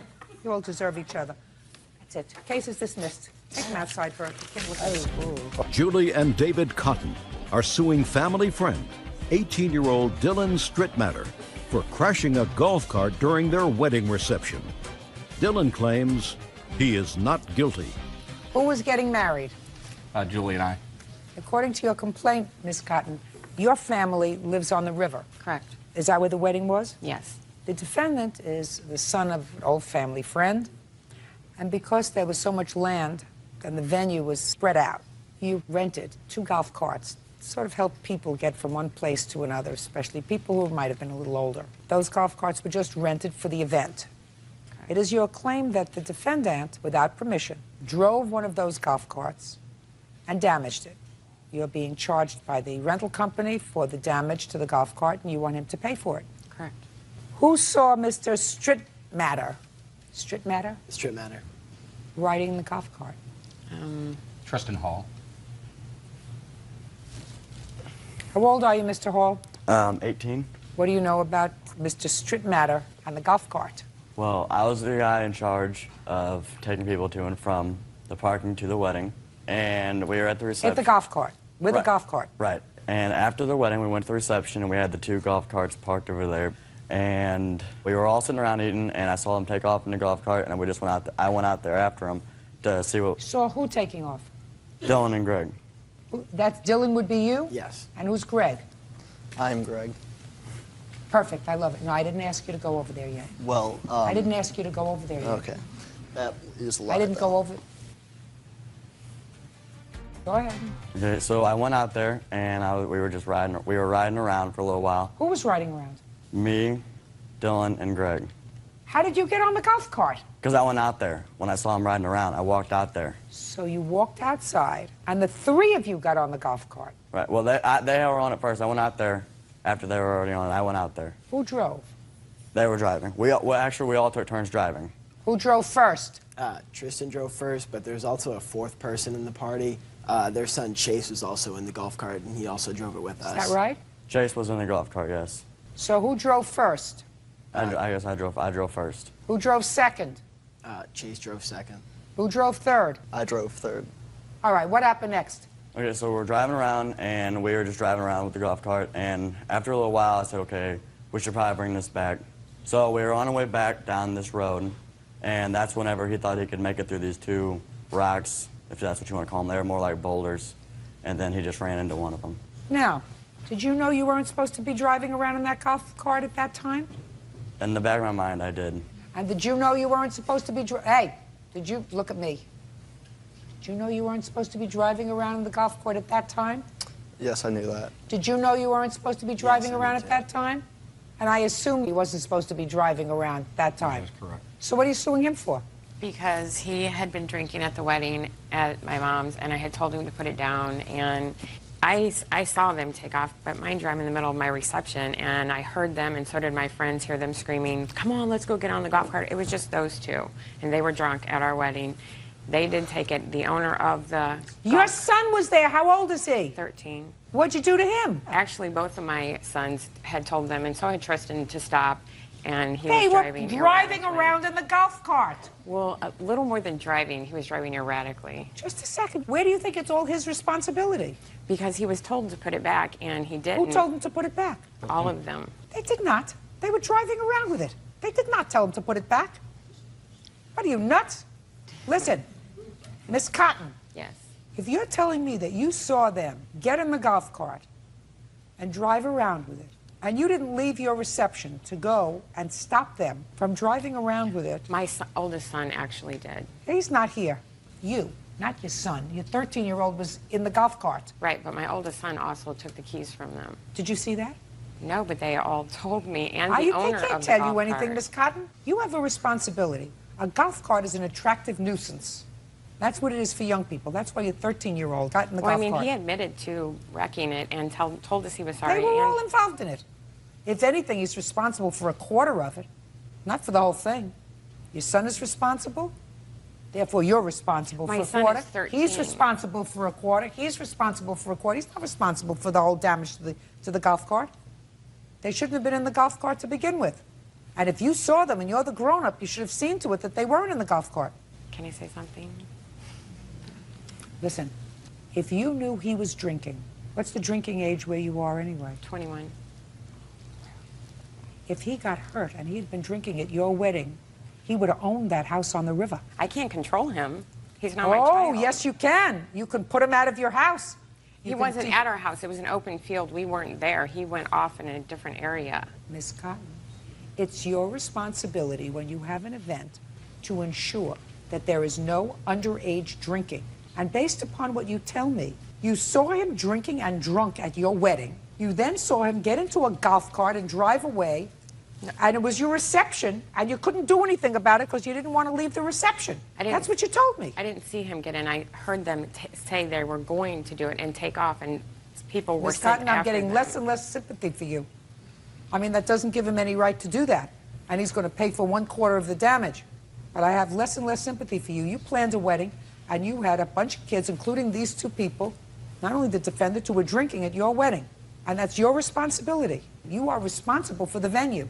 That's what the law says. And if they had gotten into a car instead of a golf cart, and instead of going between a boulder and scratching your golf cart, which is what he did, he got into his car and he killed somebody, you know who they'd come after? You. That's what the law says. I didn't serve him the alcohol, and he stole You it. did serve him alcohol. I did. Duh. Actually, we didn't serve him the alcohol. You did serve him alcohol. Well, I mean, it's in a bar area. Anybody can walk to the bar and get it. He didn't get it from the bar. He did go and take Did you get it from the bar? Actually, there was a fountain outside the wedding reception that had Right. wine, and there was a cup there and cups, and you could just go in and pour yourself some. And did you not look at me and I told Just a you to second. put it down? Just a second. Oh, Is yes, that what you you're did, telling me? Dylan. Then what you do is when you have children and you have open alcohol, you ensure that the children who are there don't drink the alcohol. Well, Miss Cotton, you're going to talk to me. You, me. Maybe you're used to getting the last word. I'm trying to tell you, 16 years of education and 30 years in the judicial system, it's your responsibility to ensure no underage drinking at your venue. Do you understand? Yeah. How much is it going to cost to fix this golf cart? $1,119.35.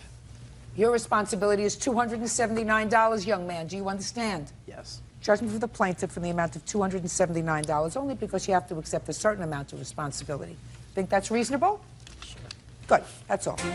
Coach Kiev says her former live-in boyfriend, Jovial Monzon, owes for the return of property and for the cost to repair her home. Miss Kiev, how long did you and the defendant live together? We lived with each other for over 5 years. In your complaint, you say it was 6. 6 years, yes. That's when the trouble started. And during the time that you were living together, were you working? Yes, I was working. Continuously? Continuously. And what about the defendant? Was he working? No, he was always between jobs. He had over 5 jobs. How long were you unemployed, Mr. Monson? It was like a month. But other than that, you were working? Yes, ma'am. And how did you arrange your finances? In my paycheck, I pay the mortgages and bills. And what about with his paycheck? His paycheck, whenever he can help me, he'll give me some money. It doesn't seem like a very, very appropriate financial arrangement. Did you have a joint bank account? At one point, we did. Oh, fine. So you had a joint bank account. And when you had a joint bank account, did you deposit your paychecks? Yes, I did, but money was missing from the account. Plus, child support was pulling money from the account because he owed over $53,000 in arrear back payments, which I have evidence. You don't have to show me. I got it. You picked him. Right. Right. Bad apple. Well, I would have figured that out if it's true within a year, not 6 years. You have no children together? No. Perfect. This is your complaint. You say that he trashed your house when he moved out, and you want him to fix up the house, that he also took all the property in the house. When he moved out, you want the return of value of your property.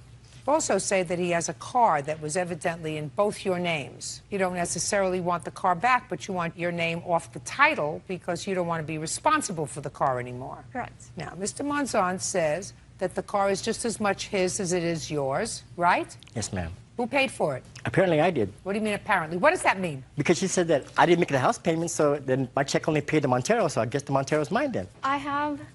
I mean, that's what she told me. My check wasn't making the house payment. It was just paying the bills in the Montero. Hello, how did you make the house payment then? Did you take any property from the house, sir? The property I took from the house... No, the answer is either yes I did. or no. What property did you take from the house? I took some furniture that I bought That you bought when? when we were together. From what money? Is not an answer. Like August. From the money August? I mean, what'd you say about the furniture? I mean, you're confusing me, I'm sorry. I want you to try to pay attention, not try to think ahead. Okay. It will be too taxing for you. I want you to think of what I'm saying just at the moment. Do you understand? Yes, ma'am. Where did you get the money from that you used to purchase the furniture? Oh, from my check, from my work, my job. Okay.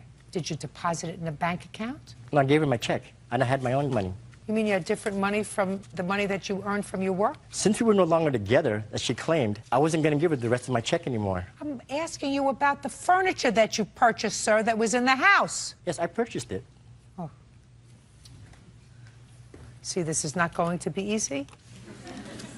Listen, almost marrieds don't cut it in court, especially this one. Is not particularly interested in your almost married debt, your almost married joint property, your almost married bank accounts. You choose to get married, we've created an entire and an elaborate court system to deal with that. You choose to live together without benefit of marriage. There are certain things that you're going to fall short when the relationship terminates. Do you understand? Yes, ma'am. Very good. So, you want the furniture or the car? I'll take the car. Perfect. Where's the title? I had it ready already in my name, because that's what she wanted. Fine, so it's out of her name now. Yes, it is. Is that what you want? Yes, and also the F-150, his truck, my name is also on there too. The F-150 is in my dad's name. It's no longer in the name. Okay, listen to me. Where is all the furniture? Some of it is gone because she abandoned the house and me, and I didn't know when she was going to come back or not. She left right Where's the furniture? It's gone. Did it fly away, sir? Did the earth open up and take it? Some of the furniture was still there. Okay. Mr. Monzon, you're making my life very easy, sir. Very easy. Let me see pictures of the house, please. Do you want to see the before or after? I want to see both. Okay. And the property that he took from the house, give me an approximate value of this furniture that's gone. The ones that I'm concerned about are my computer, armor, passport, necklace that I got from my mom, my late mother, and... That's not furniture, madam. You're not talking furniture. I'm talking about furniture. I You're didn't come talking here about for furniture. I came... Oh, because you say in your complaint that he emptied out your house. Yes, but what I'm concerned about is my computer, my passport... Where's her computer? The computer was bought for me. She bought that computer for me. No, I have... Just a second. It's not your computer. Do you understand? The computer is going back to her. You've got the car and the truck. Do you understand? Yes, ma'am. That's what you get. That's what I'm giving you. Period. Everything else goes back to her, including the computer. Do you understand? Within 5 days, the computer goes back to her. Otherwise, what I'm going to do is I'm going to cut an order to motor vehicles to transfer the titles to both the truck and the car back to her name. Do we understand each other, sir? Yes, ma'am. Do you know what kind of an agreement you signed when you came here?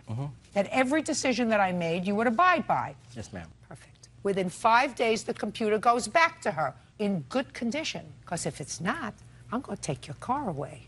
Now do we understand each other, sir? Yes, ma'am. Perfect. Okay. Now I see the nice house. By the way, you have her passport, too? No. You're going to have to write away for another passport. All right, it's got a nice house. Can I see the after, please? Perfect. Oh, my goodness gracious me. Mr. Monzon, what were you so angry about, sir? Well, I was angry at her, but I didn't take it out on the house. House don't hit back. I understand from reading the complaint that there came a time when you weren't there. He changed the locks on the house. Did you change the locks on him? Prior to November, I did. Did you let him back in? No, he kicked the door in. And what did you do? I called the police because And the police told you that you couldn't lock him out? No. Okay. Did he come back into the house? He came back into the house. How? He kicked the door into the house. You already told me that he kicked the door once. Right. Then the police were called. Right. What happened when the police were called? They told me that you should have locked him up because he has every right to be here. You shouldn't have. That's what I thought. Because I was coming home from work, and I didn't know why I was being locked out anyways. I would have locked you out a long time ago, but that's just me. Who made the holes in the walls, sir? I don't believe you. Okay. I don't believe you at all. When I left the house, it was in good condition. Not now. So either you did it or she destroyed her own house. Your Honor, I was served some papers from one of her lawyers saying that they hear voices in the house. And, like, if they hear voices in the house and I'm at work, hello, what did that tell you? Somebody else is in the house. Call the police, I'm being robbed. Mr. Monzon, you walked out of the house with probably the only two valuable things that were there, which were a car and a truck. Now you say one is in your father's name. How did it get in your father's name? He was the one who bought me that truck, and they just put it in our name just to show him how much they cared about us, that they didn't want nothing to do with it. He bought the truck for? For me, but to put it in our name. He put it in your name because you owed back child support, and they were going to take the truck if you put it in your name alone. Who are you kidding? No, that wasn't the reason why. Wasn't the reason why? No, but it was a very good reason. Is that smart of me to think of that? Yeah, it is, but it wasn't though. Right. Right. How much is it going to cost you to clean up this mess? I don't live there, so it's hard for me to get somebody to go and give an estimate. I've been working with my realtor, and she's been trying to get someone out there also, and we haven't. Well, how do you expect me to figure it out? It's a lot of damage. I have receipt from when I installed the carpet, brand new carpet, and the stove that he damaged. I have receipts of it. In what year did you install that? It was July '06 when I had the house on the market. And was he living there in July of '06? July '06, he actually went to rehab, drug rehab. He was gone for a week. You had been living with him. So if you put the new carpet in the house, madam, it's from monies that you had pooled together. No, this is money from refinancing my house. How much did you take out of the house? I took out to pay off the car, which was $21,000 on the car, and which car? The Montero. You paid off the Montero? I paid off the Montero. I have the refinancing paperwork. Shows the check distributed to Mitsubishi. Can I see that, please? You paid off the car? Yes, I did. You want the car? I do want the car back. Oh, you want the car? But he refused to give me back the car, so I said, if you want to keep the car, then take my name off the title because I don't want any responsibility. But if I can get my car back, I would love to have my car back because I paid for that. She says she took out a home equity loan and refinanced the house for $21,000 and paid off the Montero. Is that true? I have paperwork here. I guess so. I mean, like, What year is the Montero? 2002. How much was it? $800 and something that apparently I was making the payments on. So you can't pay for both the house and the car at the same time? No, but apparently she said she was. It's her car and the house. Your Honor, the house, okay, the house, we bought the house together. I mean, like, I'm not even countersuing against that. When was the house purchased? It was purchased like 2 years ago, which my parents gave her $15,000 so she can purchase the house. We could. Gotcha. So, I mean, Gotcha. And the house was put in her name? No, she put it in her own name. I said the house was put in her name. Right. Why would you put my name in there? Why? Because you owe $53,000 in back child support. That's why. And they would have taken your house. That's why it was put in her name. Same reason that the cars were put in other people's names other than yours. Have you paid your child support? Yes, I pay it out of my paycheck. Comes Oh, out because now they take weekly. it out of your paycheck. Yes, I pay Good. it. Who are you living with now? I'm between houses. You're living in one of your cars? No. I'm supposed to be leaving to go to Denver. Apparently, I had to come here first, take care of this. Leaving for Denver for what? To start anew, to get away from the plaintiff. Where are your children? My children are in California. And where are you living now? I'm living in Benicia right now. In California? Yes. So you're moving hundreds of miles away from your children? Yes. Oh. Yeah, I know. I chose her over my kids. Stupid, huh? She gave me the choice. Listen to me. Yeah, I know. Nobody makes you make that choice, sir. You're right. Nobody makes you make that choice. Biggest one I made. Okay. Now, he does not have your necklace. He does not have your passport. He has your computer, which he's going to use. Do you understand? Yes. The house is in your name. Yes. Did you get a deposit for $15,000 from his family for the house? It was $12,000, yes. So you did. Did you pay them back? I did. When? I borrowed $12,000 for the first house that I bought. When I sold that house and made some money, I paid them back after I sold the first house. What about a down payment on this house? I bought it with $0 down. With $0 down? Yes. The money was to put in the bank to show that I can make the payment. And where did you get that money from? I borrowed it from my sister and from his mother. From his mother? Yes. Did you give it back to her? I did. Yes, I did. Did she give it back to your mother? I don't know. You were there. Okay, fine. Okay. You get your computer back, and I believe that you're entitled for money for the car because I believe that you made a substantial payment on the car. He's going to take your name off the title. He says he's already taken care of that. But I believe you when you say you took out a home equity line of credit, and from that you paid off the Montero, so I'm giving you a judgment for $5,000, unless you want to turn the car over to her. What's your pleasure? I'll keep the car. Judgment for the plaintiff in the amount of $5,000. That's all. 26-year-old Vanessa Gravenstein and 25-year-old Karina Irwin are suing their former friend, Brian Lewis, for embezzling money from an art collective. Ms. Gravenstein, according to the complaint that I've read, you and the co-plaintiff met the defendant.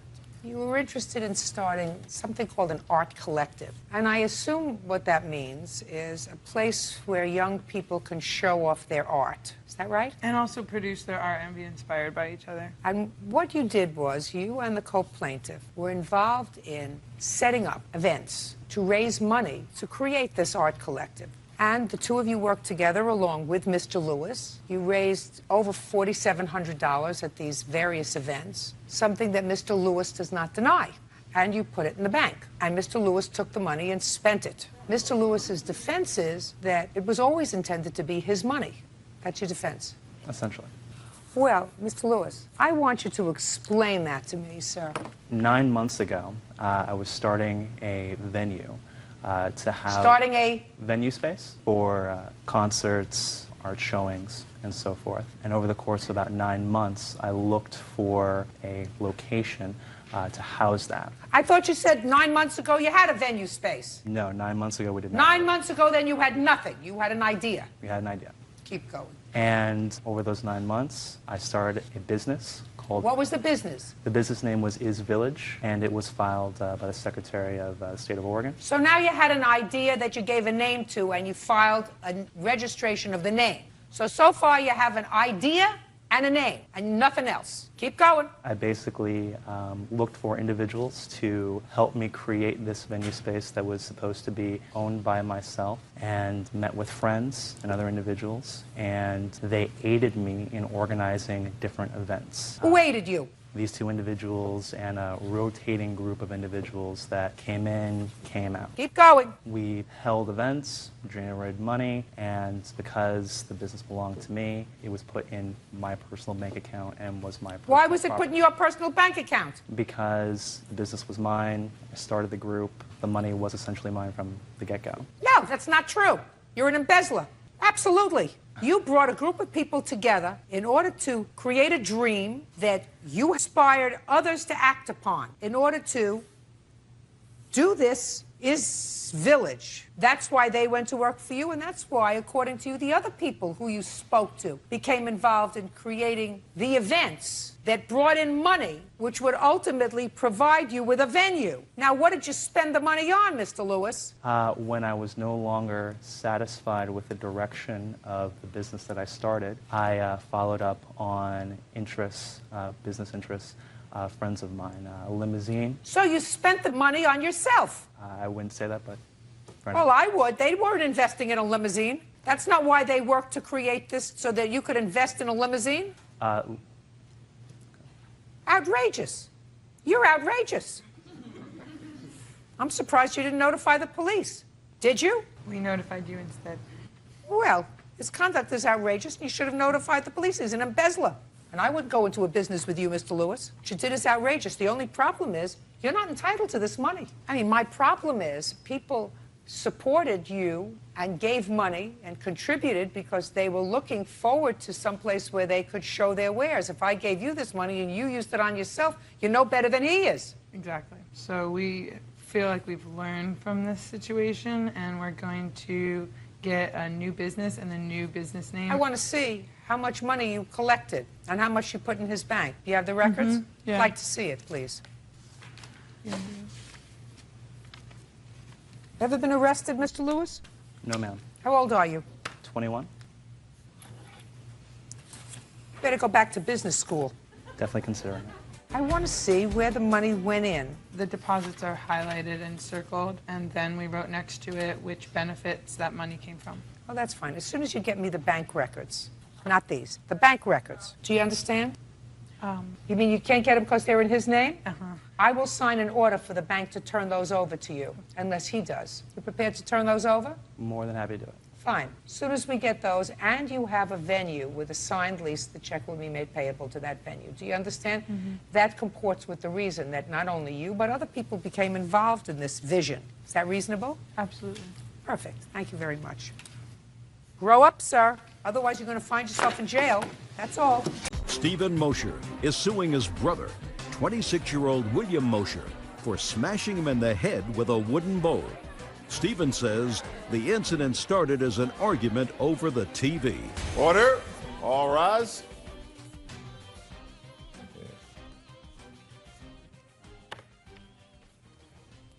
Your Honor, case number 231 on the calendar, the matter of Mosier versus Mosier. Thank you. You're welcome, Judge. Parties have been sworn in. You may be seated. Folks, have a seat, please. Mr. Mosier, you claim that your brother assaulted you. Yes, He ma'am. assaulted you at his home, where you were a guest. Yes, ma'am. Who do you live with? My parents, ma'am. How old are you? 26. What's your first name? William. Who do you live with? My wife. And your first name is? Stephen. So it is your claim that William assaulted you. William says that there was a fight that you started. You just got the worst of the fight. Yes, ma'am. When did this argument take place, Stephen? This occurred on September 25th, about 8:45 p.m. My wife and I, Amanda, we had gone over to my parents' house to visit, have dinner. Everything was fine. There was no arguments. We had dinner. Everyone adjourned outside. We began watching a television show, my wife and I, at 8 o'clock. Where? In the kitchen, on a small 15-inch, 17-inch television. That was in the Okay. kitchen. About 45 minutes into the program, the defendant walked through the kitchen. Your brother? Yes, walked through the kitchen into the living room and turned on the large television with surround sound. He turned it on very loud. I don't know what his problem was, but he turned it on very loud. I walked into the living room and I asked him very politely. I said, "Hey man, could you please just turn down the television a little bit?" And at that time he yelled at me profanities. I turned around, I didn't say anything to him. I came back into the kitchen, I sat down, I tried to hear my program that I'd been watching for 45 minutes already, and I could not hear it. I sat directly in front of the television set, turned it up, I still couldn't hear it. I walked all the way back into the living room, and I asked him again. I said, "Man, could you please just turn it down a little bit?" Politely. That I don't believe. 3 times. 3 times, Your Honor. Stephen, first time maybe, second time I don't believe. Well, Your Honor, he had an anger problem. And I tried not to upset Stephen, him. first time I believe you went inside and said, "Could you turn it down?" Second time I don't believe you went inside and very politely asked him to turn it down. So let's revise that. I tell you the truth, Your Honor. Okay, go ahead. I went in there, I asked him a second time. He said the So same after thing he again. cursed you the first time, listen to me, Yes. Stephen, after he cursed you the first time, you went inside and said politely to him again, "Hey man, could you please turn it down?" I just want you to tell me, is that what you're selling to me? No, ma'am, that's Is what that happened. what you're selling to me? That's what happened. Go ahead. Keep going. I went back into the living room for the second time. I asked him again politely. He shouted profanities at me again. I walked back into the kitchen. I still couldn't hear it. By this time, I'm getting a little frustrated. I walked outside of the home. I looked for my parents. I didn't see them. I came back inside. I'm still at the television. I still can't hear it. I walk back in there again. I actually tried to turn down the television myself. I look off the corner of my eye. I see the defendant running at me. And I kind of put my hands up. I'm like, "What are you doing? What's going on?" At that time, he struck me in the side of the face. I wrapped my arms around him and was struggling to hold him. He was trying to hit me. We fell down to the floor. He was still trying to strike me. At that time, I had my head down, trying to protect myself, holding him down. He did come free. We stood back up. I was still trying to hold on to him. I was holding on to his shirt. His shirt started to come off. I stepped back. He pulled his shirt off the rest of the way, and he came at me again. I grabbed him again, put my arms around him again. I did not one time hit him. I backed him up all the way to the fireplace area, which is probably about 8 feet away. I let go of him. I stepped back to where we originally were. He grabbed a large wooden bowl, ran at me like this. When he got closer to me, I tried to duck because I thought he was going to throw it at me. He hit me in the back of the head. I fell to the floor. I blacked out for a split second. And she came into the room, and she was yelling at him to stop. Finally, I got up. I was dizzy. I reached back to the back of my head. My head was busted open. I was bleeding. I had blood all over my hands. And you had stitches? I went to the hospital. They put stitches in. Okay. All right, Mr. Mosier, let me hear your version of the events. When I was watching TV, actually, I didn't have it up that loud. It is loud because it's a surround sound system. You can't... What were you watching, William? I don't even know. It doesn't matter. I mean, it was just TV. It matters to me. What kind of answer is that? It doesn't matter. It was just I asked you regular what you were TV watching. programming. I mean, it wasn't nothing special. I was just watching TV. Every time he comes over... Just a second. Don't tell me every time. On the 25th of September, you saw that your brother and his wife were watching television in the kitchen. Yes, ma'am. You went into the living room to watch something that was sort of irrelevant to you because you would have remembered it, considering the fact that you were arrested that night or at some point. There was a lot of other things going on. I really don't remember with everything going on. I would have remembered what it was that was so important. So your brother came in, and the first time he asked you to turn it down. He never said please. He came in and he said, "Turn this down, I'm watching TV," is what he said. So of course he's not going to get a good response out of me. I just turned it up. He turned up his TV. Just a sec.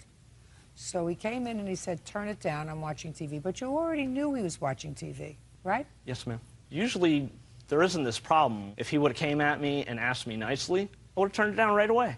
But every time he comes over, it's like he's trying to be the boss of me.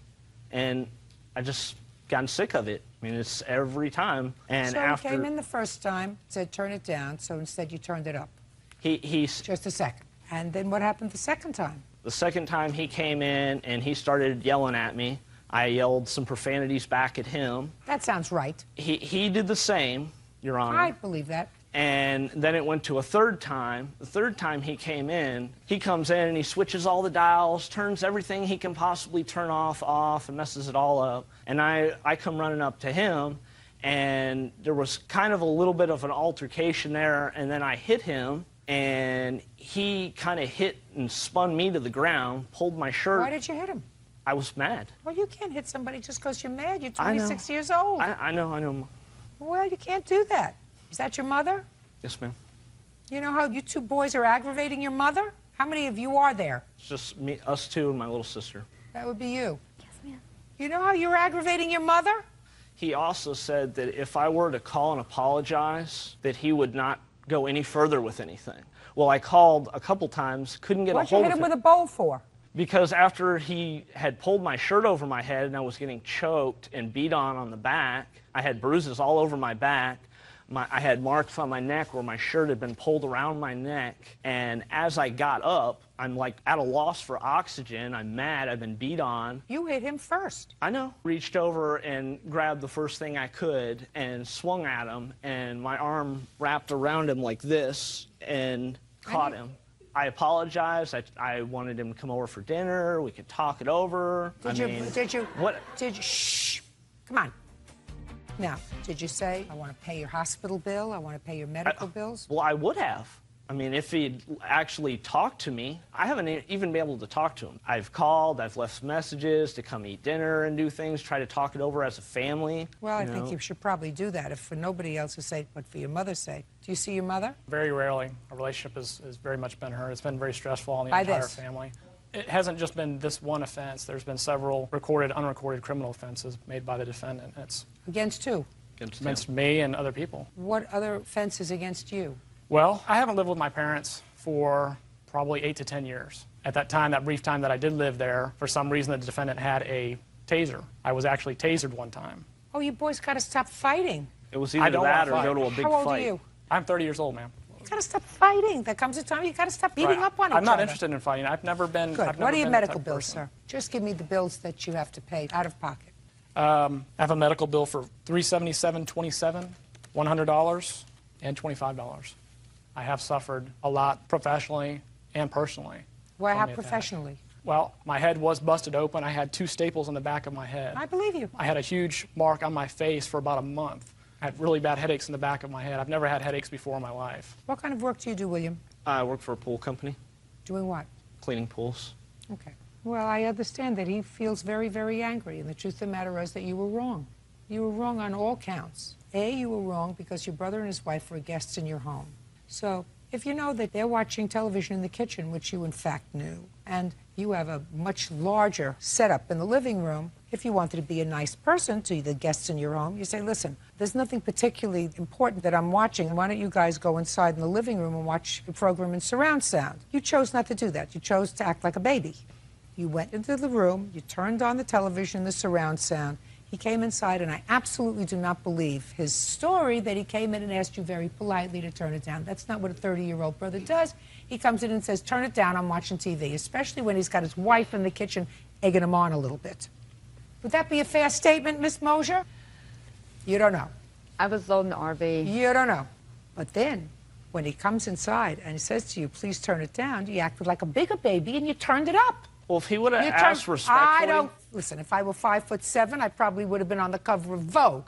But I'm not. So if he would have said to you, would you please turn it down? Yes, you would have turned it down. If you said, would you please turn it down, you wouldn't have hit him on the head with a bowl. You wouldn't have punched him in the face. Stop being a baby. Your mother may baby you. I'm not going to baby you. You did the wrong thing. And for that, you have to pay. Now, your brother could be, you know, a big brother and say, listen, it was a horrible thing, but I don't want it to interfere with my relationship with my mother anymore or with my sister anymore. I want it just to get over it, get over it. He chooses not to do that. He chooses to let it fester, which It's not a smart thing to do because it doesn't make anybody in your family feel better. And I'm not so concerned about him. I'm more concerned about your mother. In any event, I'm awarding you $1,000 for all this pain and suffering and other stuff that you have, and $502 were your medical bills. And that's it, Mr. Mosier, because I also think that you didn't handle it well. Because you could have taken your wife and left, instead of letting it escalate by going inside and touching property that wasn't yours, which you did.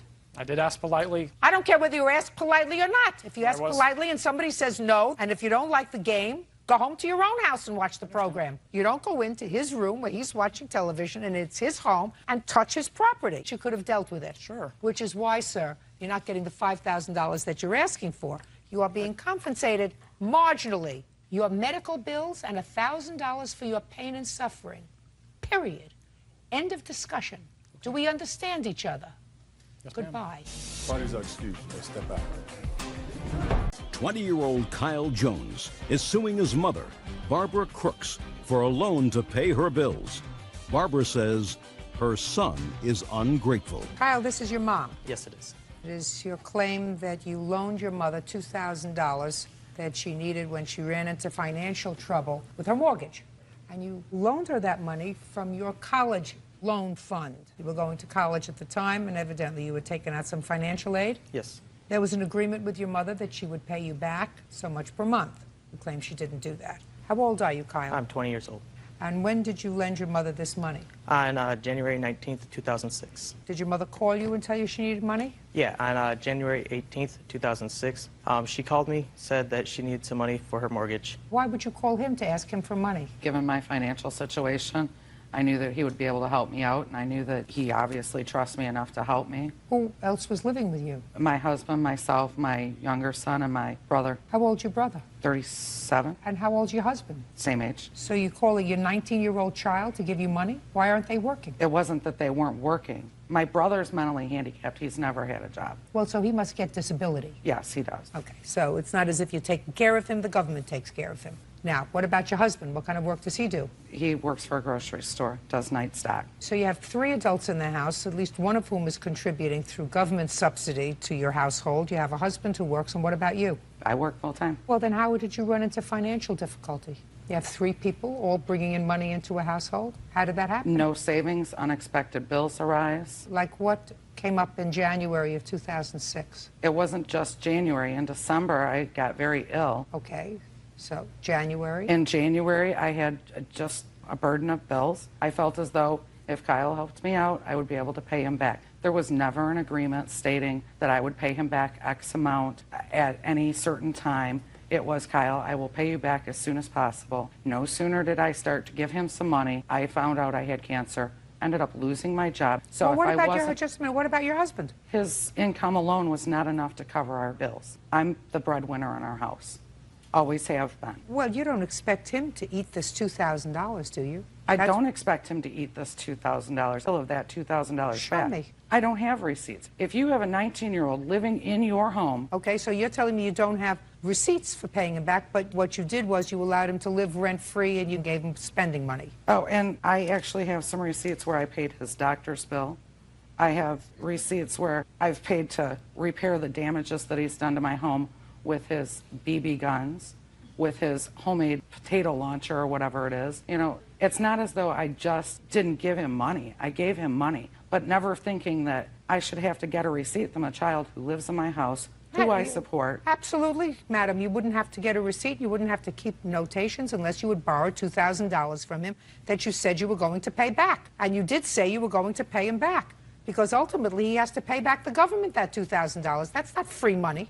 I know. I went to school myself. I obtained my degree in 2002, working full-time, going to school full-time, and raising an ungrateful teenager. If I only had 5 of these ungrateful teenagers who went through college on student loans with no help from their parents... No help from his parents. Well, I don't hear any money that you gave him towards tuition, room, and board when he was living in school. Did you pay his tuition? Did you pay his room? Did you pay his board? Did you pay for his books while he was living in school? No, I didn't. Well, that's what I just said. He had no help from you. He took out student loans, he took out grants, and you took money from that to pay your mortgage. When you have 3 adults in your house, one of whom doesn't work, but gets government subsidy. I'm sure substantial government subsidy because it's at least $600 a month. Would that be a fair statement? Yes. Of course. And I say at least. And your mortgage is how much a month? $1,000. $1,000 a month. So his money alone practically covers the mortgage, so that it's just the rest of the bills that you have in the house. Can I show you some email and some evidence from him? Evidence that shows what? The damages that he's done to my home. I That's wouldn't what think of teenagers suing do. him. That's what teenagers do. Oh, they put Under BB ordinary holes in every wall of your house. Let me tell you something, madam. You owe him $2,000. Be a good mother. Judgment for the plaintiff in the amount of $2,000. That's all. Parties are excused. You may step out. Sandra Allen says former employers Dasher Lindsay and Ralph Isles owe for babysitting fees. The defendants are countersuing, claiming Sandra made false accusations to Child Protective Services. Miss Allen, you did babysitting for the defendants. Correct. On several different occasions, several different periods of time. And it is your claim that you are owed some wages because you were let go from your job. Yes. And you had worked 30 hours. Correct. The defendants, while they seem to acknowledge that you were owed wages at the time you left, they say they really owe you nothing because you made a false claim to Child Protective Services about the way that they care for their children, and they are counterclaiming in the amount of $3,000 because of what they say that you put them through. Miss Lindsay, when and where did you find Miss Allen to babysit for your children? Well, Miss Allen was our children's first babysitter. And you have 2 children? We have 3, ma'am. How long did she babysit for you? This last time was for 9 months. And prior to that? It was off and on for a number of months. And she was a good babysitter? Yes, ma'am. Took good care of your children? You felt Yes, ma'am. comfortable about leaving her with the children? We trusted her, yes, ma'am. Good. Miss Allen, then I'm going to come to you. I want you to tell me what happened that caused you to call Child Protective Services and when? On numerous occasions, the kids would not have enough to eat. They would ask me, can I have some more? I was like, well, there's no more food. And I would offer them, like, okay, give me $100. I'll be more than happy to go to the commissary. It's base where the food's a whole lot cheaper. And, you know, I'll get the food and stuff like that for them. No big deal. No, no, no. We're going to go out. We have our monthly budget. And every end of the month, they go to Sam's and everything, come back with the same thing. And we do the same thing over. The kids' shoes were too small. I purchased a pair of shoes for the 4-year-old girl. We had to go up 2 sizes, and that was in the end of '06. I bought the shoes for her, and I started working for them in August. So that time, her shoes were too small. We bought the baby shoes. She was not a year at the time, and the kids were not getting baths. The dad would go out of town. Every other week, he'd go out of town. No big deal. Mom said it's going to be a long week. Could you give the kids a bath? And I would. But when Dad comes home at 5:30, I would not give the kids a bath. I come in at 10:30 in the morning. The kids had the same clothes on that I put them in the day before. I was like, did you guys get a bath? No, no, no, Miss Sandra, could we get a bath? So I was like, well, it's time to get dressed, so we'll just change clothes, and we'll just go out and do our stuff and everything. What did you tell Child Protective Services when you called them? That the kids were being neglected and weren't being supervised properly. Go ahead. On one occasion, Miss Dasher told me personally that the neighbor down the street came in and told her that the oldest son was sitting, they have a 2-story house, and the son was sitting out on his window throwing things out. And the screen's missing, so he was throwing things out of his window. What kind of work do you do, Miss Lindsay? I'm a cook. For whom? For a company called Sodexo. You work full-time? Yes, ma'am. And you, sir? Systems analyst for the same company. Well, you both have good jobs. You've been working for a while for this company? Yes, ma'am. Do you have any financial problems? No. Miss Allen, before you called Child Protective Services, did you discuss with Miss Lindsay and Mr. Lyles your concerns? No, I did not. You did not. Who is this lady? It's my mother. Would you step up, please? Tell me your last name. When, if ever, did your daughter start to discuss with you the concerns she had about these children? It was last year. She was seeing different things, and in our area they have a lot of yard sales, and she asked me if I would go out if I could look for clothes in the children's size and shoes because they were too small, or the winter time. She said, I'm not sure if it was the 4-year-old didn't have clothes that would fit her for the winter, so I was trying to find jeans and turtlenecks and stuff. And she would bring them over to the house sometime, and I would fix some lunch and everything because she would say the cup of noodles, that was all they would be eating for lunch, and the sodium in that soup thing was kind of high for a child. So. Did she discuss with you before she called Child Protective Services? No, but she told me that, you know, something needed to be done about what was going on, and I told her, you know, do what she needed to do. Okay. Do you have the report from Child Protective Services? I'd like to see it. Yes, ma'am. I have 2, the original, when they first came out on the 20th and the second from the actual caseworker.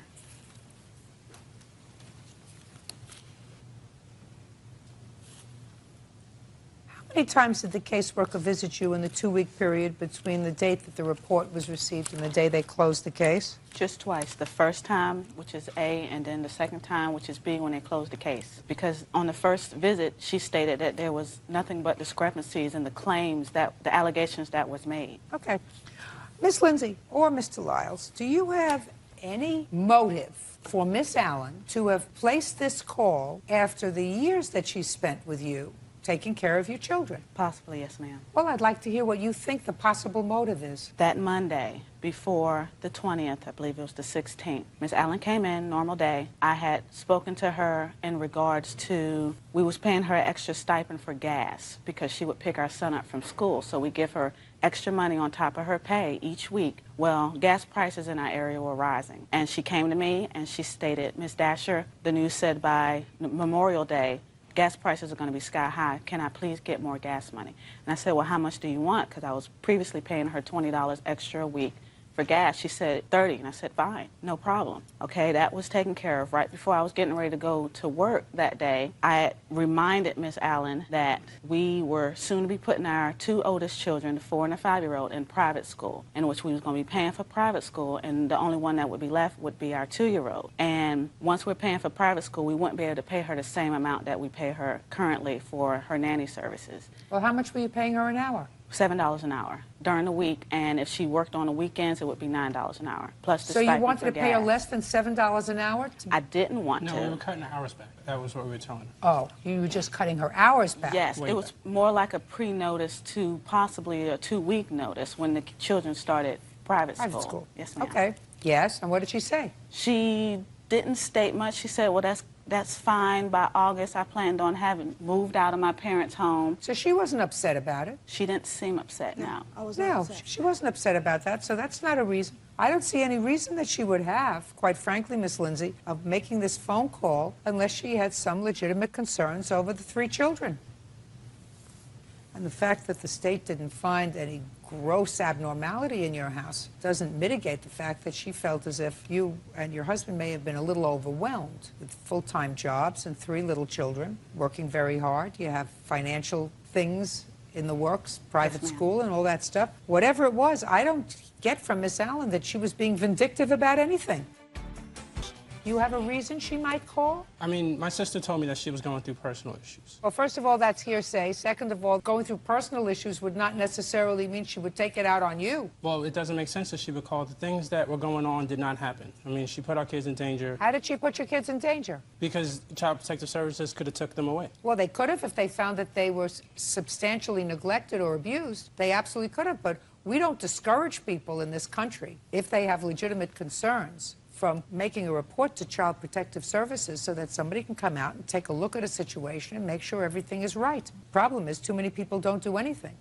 And unless I find that there was some motivation other than legitimate concern for the children's safety, I'm dismissing your counterclaim and she's going to get the wages that were owed to her. Her mother seems to say, who is a lady that I assume you knew. Yes, ma'am, we did. That her daughter had confided in her previously that she was concerned about the children. She never confided in us. Up until that day, Miss Allen and I had never had any problems communicating. You may not have had any problems. Do you remember when she bought your 4-year-old shoes? She bought my 2-year-old shoes. Or your 2-year-old shoes? Do you remember when she did that? Yes. Okay. Do you know why she did that? I had just bought my 2-year-old shoes. She Yeah, did it we have because the 2 pairs of shoes. Yes. It is unlikely that she would have spent her money, the hard-earned money that the $7 an hour, which is the minimal She didn't have amount. any bills. What? She didn't have any bills. I have bills. She didn't have any bills, so she should spend the money on your children? No, We never she liked asked doing her things to. for our children. She took them to McDonald's. She did things for them. That was. So she was a really good caregiver. Yes, she was. We're not Well, She then had no right to something- call Child Protective Yes, Services. she did. There was nothing wrong with the way we That's raised the our way, children. that's your perception. But if she's the kind of caregiver that you say she is, to her eye, These children were not being adequately cared for while in your care. And before the state takes children away, there has to be some overriding reason, because they got plenty of children in foster care. So if it's a question of children not getting more than noodle soup or not getting a bath every day, they're not going to remove children from a home. But that doesn't mean somebody who loves the children, as she clearly did according to you, should tolerate what she perceives as neglect. So your counterclaim is dismissed. You owe her $226 salary and $30 for gas. Pay her. That's all. 24-year-old Kimberly Forsyth is suing Charles Taylor for fraudulently representing himself as a divorce attorney. She is asking for the return of his fee. Ms. Forsyth, it is your claim that the defendant fraudulently held himself out to be an attorney. Yes, ma'am. You gave him money in order to help you procure a divorce from your husband, and the papers were never properly filed according to you. You want your money back. Yep. Mr. Taylor says that he never told you he was a lawyer. He was trying to help you out and do you a favor, and he did everything that he was supposed to do, and you're entitled to no money back. How did you meet him? Actually, I had seen one of his signs posted up on a telephone pole. Can I see it, and please? during the time, I was being evicted, so I originally contacted him to help me with an eviction. Okay, just a second. Shh. Is this your sign, sir? Yes, it is, Your Honor. Okay. So you called him, and did he help you? Yes. Just as he promised. And shortly after that, I had contacted him to assist me in my divorce. And he said he could help me out. He did family law. Did he have an office that you went to previously? I never went to the office, no. He always came and met me places. How much did you pay him the first time? The first time, I believe it was $375. For the eviction? For the eviction, yes. Now, when you called him and told him that you'd had a family law problem, did he indicate to you that he did that sort of work? Yeah. What did he say? On the business card that I had, it listed family law as one of his services. Do you have a copy of the business card? I don't have the original business card that he gave me, but I do have a copy. I'd like to see it. And it does state attorney at law.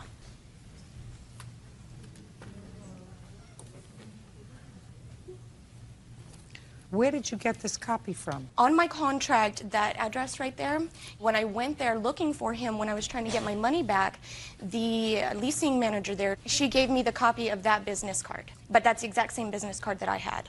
You recognize this card? No, Your Honor, I don't. No. Is this a copy of your contract, sir? Yes, it is, Your Honor. And, Your Honor, I do have...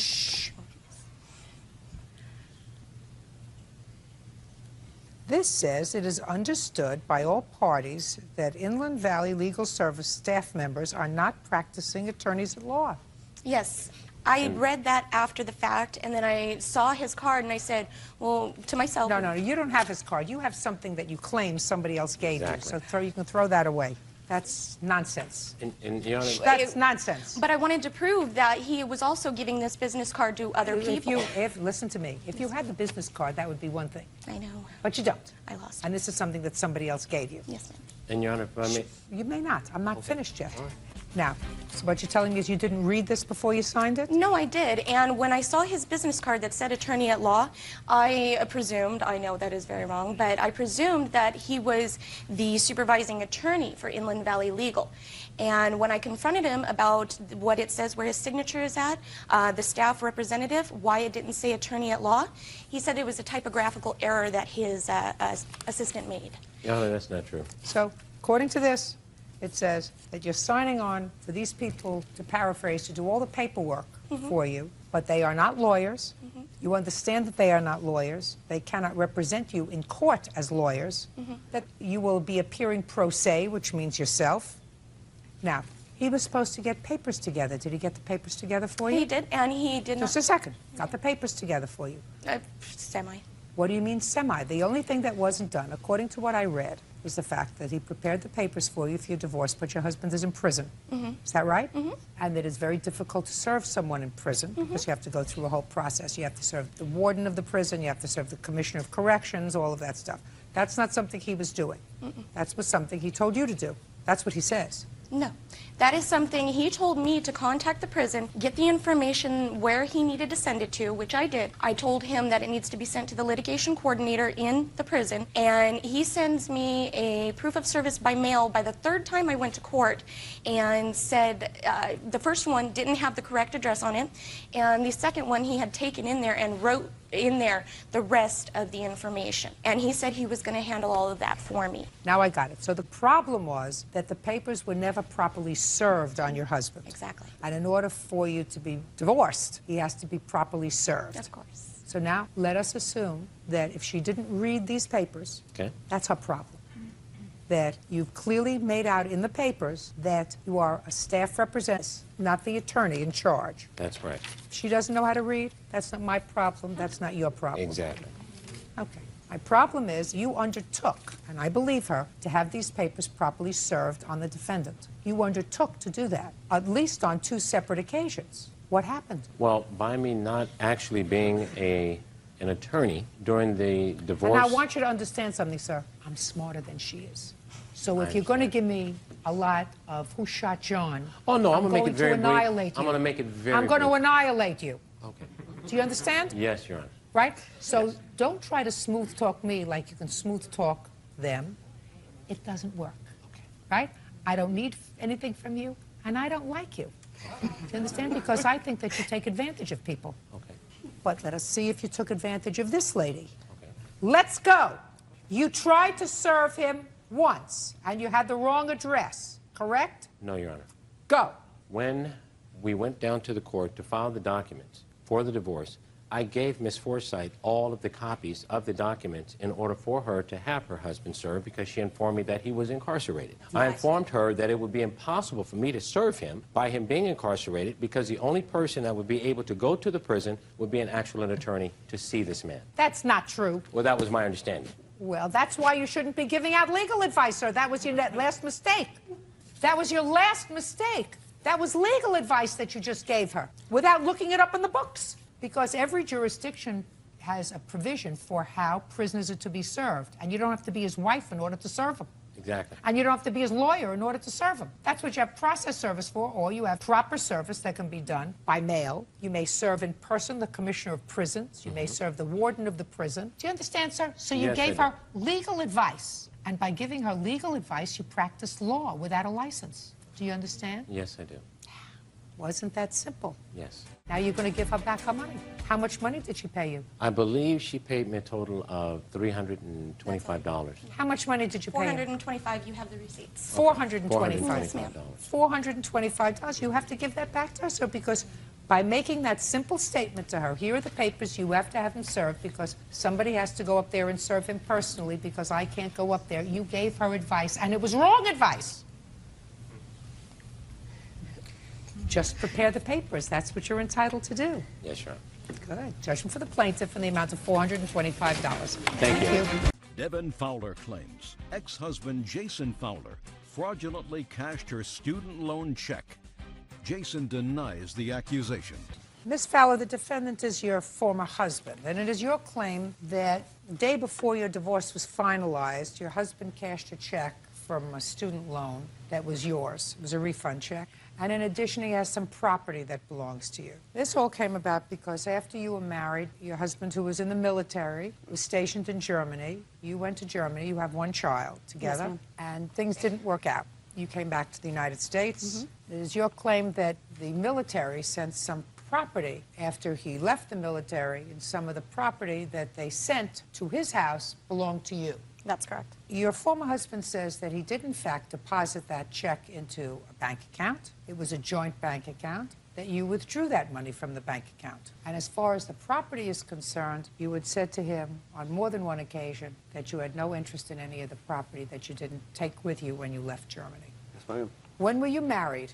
We were married June 9th, 2004. And when were you divorced? April 12th, 2006. This refund check was when? The refund check was, it must be dated in March of 06 or 05, I believe. It was for the 2005-2006 school year. Well, it had to be 2006. You said it was before the divorce was final. Yes. The end of February 2006 is when it was. Do you have any documentation? No, sir. No, ma'am. My account's been closed at that bank for over a year now, and they said that the records were not available to me, or their exact Well, words. it's a joint account. It was a joint checking account with both our names on it. Yes, ma'am. When did you leave Germany? January 8th of 2006. These are the bank statements and a copy of the check as well. I'd like to see them. Okay.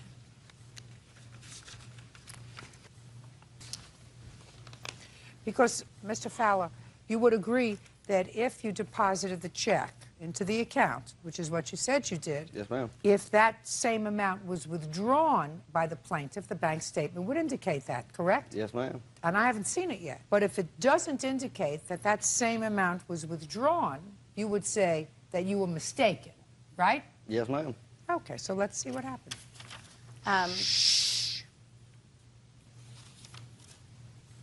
The two of you had separated at that point, is that right? Yes, ma'am. What were you doing forging her name to this check? She asked me to. Tell me about that. She asked me to sign it and deposit it because I asked her if I wanted her to mail it, and she said no, she did not have a bank account back home yet that she could deposit the check into or get it cash, so she asked me would I deposit it. We both had debit cards to the same account, and I was putting money in the savings account for her to withdraw out of. You were depositing money for her support and the support of your child? Yes, ma'am. Is that right? That's not correct. I opened a bank account as soon as I returned home to Delaware in January because I began work in February. That check was cashed on April 11th of 2006. ATM withdrawal, AMT SH transfer. What does that mean? It means that when he deposited that check, he transferred it into the savings account. On April 11th. On April 11th, were you speaking to each other? I mean, the divorce was finalized on April 12th. Probably not, to be very honest with you, Your Honor. I'd like you to take a look at this, sir. It appears as if you deposited this check on ma'am. April 11th, and then it was transferred to another account. To our savings account where she could get the money out with her debit card in Delaware. Well, then you should have a joint savings account, sir. Do you have that? Oh, we had one at the time.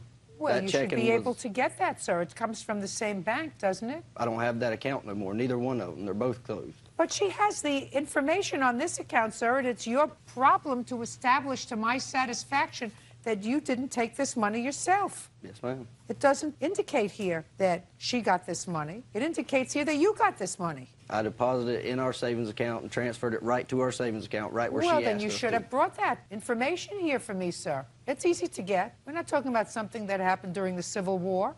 Yes, ma'am. Okay. He forgot. All right. Now, the other part of your lawsuit has to do with property. Yes, ma'am. What property? There are some personal property items that when... You know, I'm relatively unimpressed by this property baloney. You understand that? Yes. Okay, because I think you're a smart gal. Why don't you tell me why I'm unimpressed with this property? Because it's just property. Because if you wanted it, you should have taken it with you. At that point in time, I could not, ma'am. Why? Because all I could take were the suitcases. I was only allowed a certain number of suitcases. You don't have to take it with you. You ship it. He was supposed to do that, Your Honor. What about you?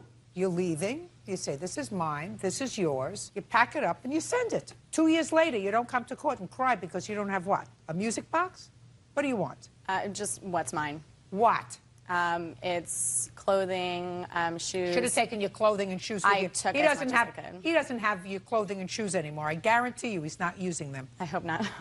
He doesn't have them anymore. What else? Items of You're our out sons. of style anyway. Items of our sons. What? Toys, clothing. Your son grew out of the clothing from 2006. Yes, ma'am. And he doesn't play with the same toys. No, he does not. So what are you making a big deal about? Well, we've actually been fighting over this since the shipment arrived last May. It's over. What else are you fighting about with him? Back child support, but the state of Delaware is handling that. It's already been handled and arranged to make payments. I've got my child support comes directly out of my with whatever's paid to go back because I was stupid and sent her cash instead of sending her a check every month. So that was my own stupidity, and I admit that. But I'm paying why the did back you child. send? Listen to me. I know. Why did you send her cash? You mean you put cash in an envelope? Yes, ma'am. You put cash in an envelope. It's illegal. I know. Right? I'm 6'2".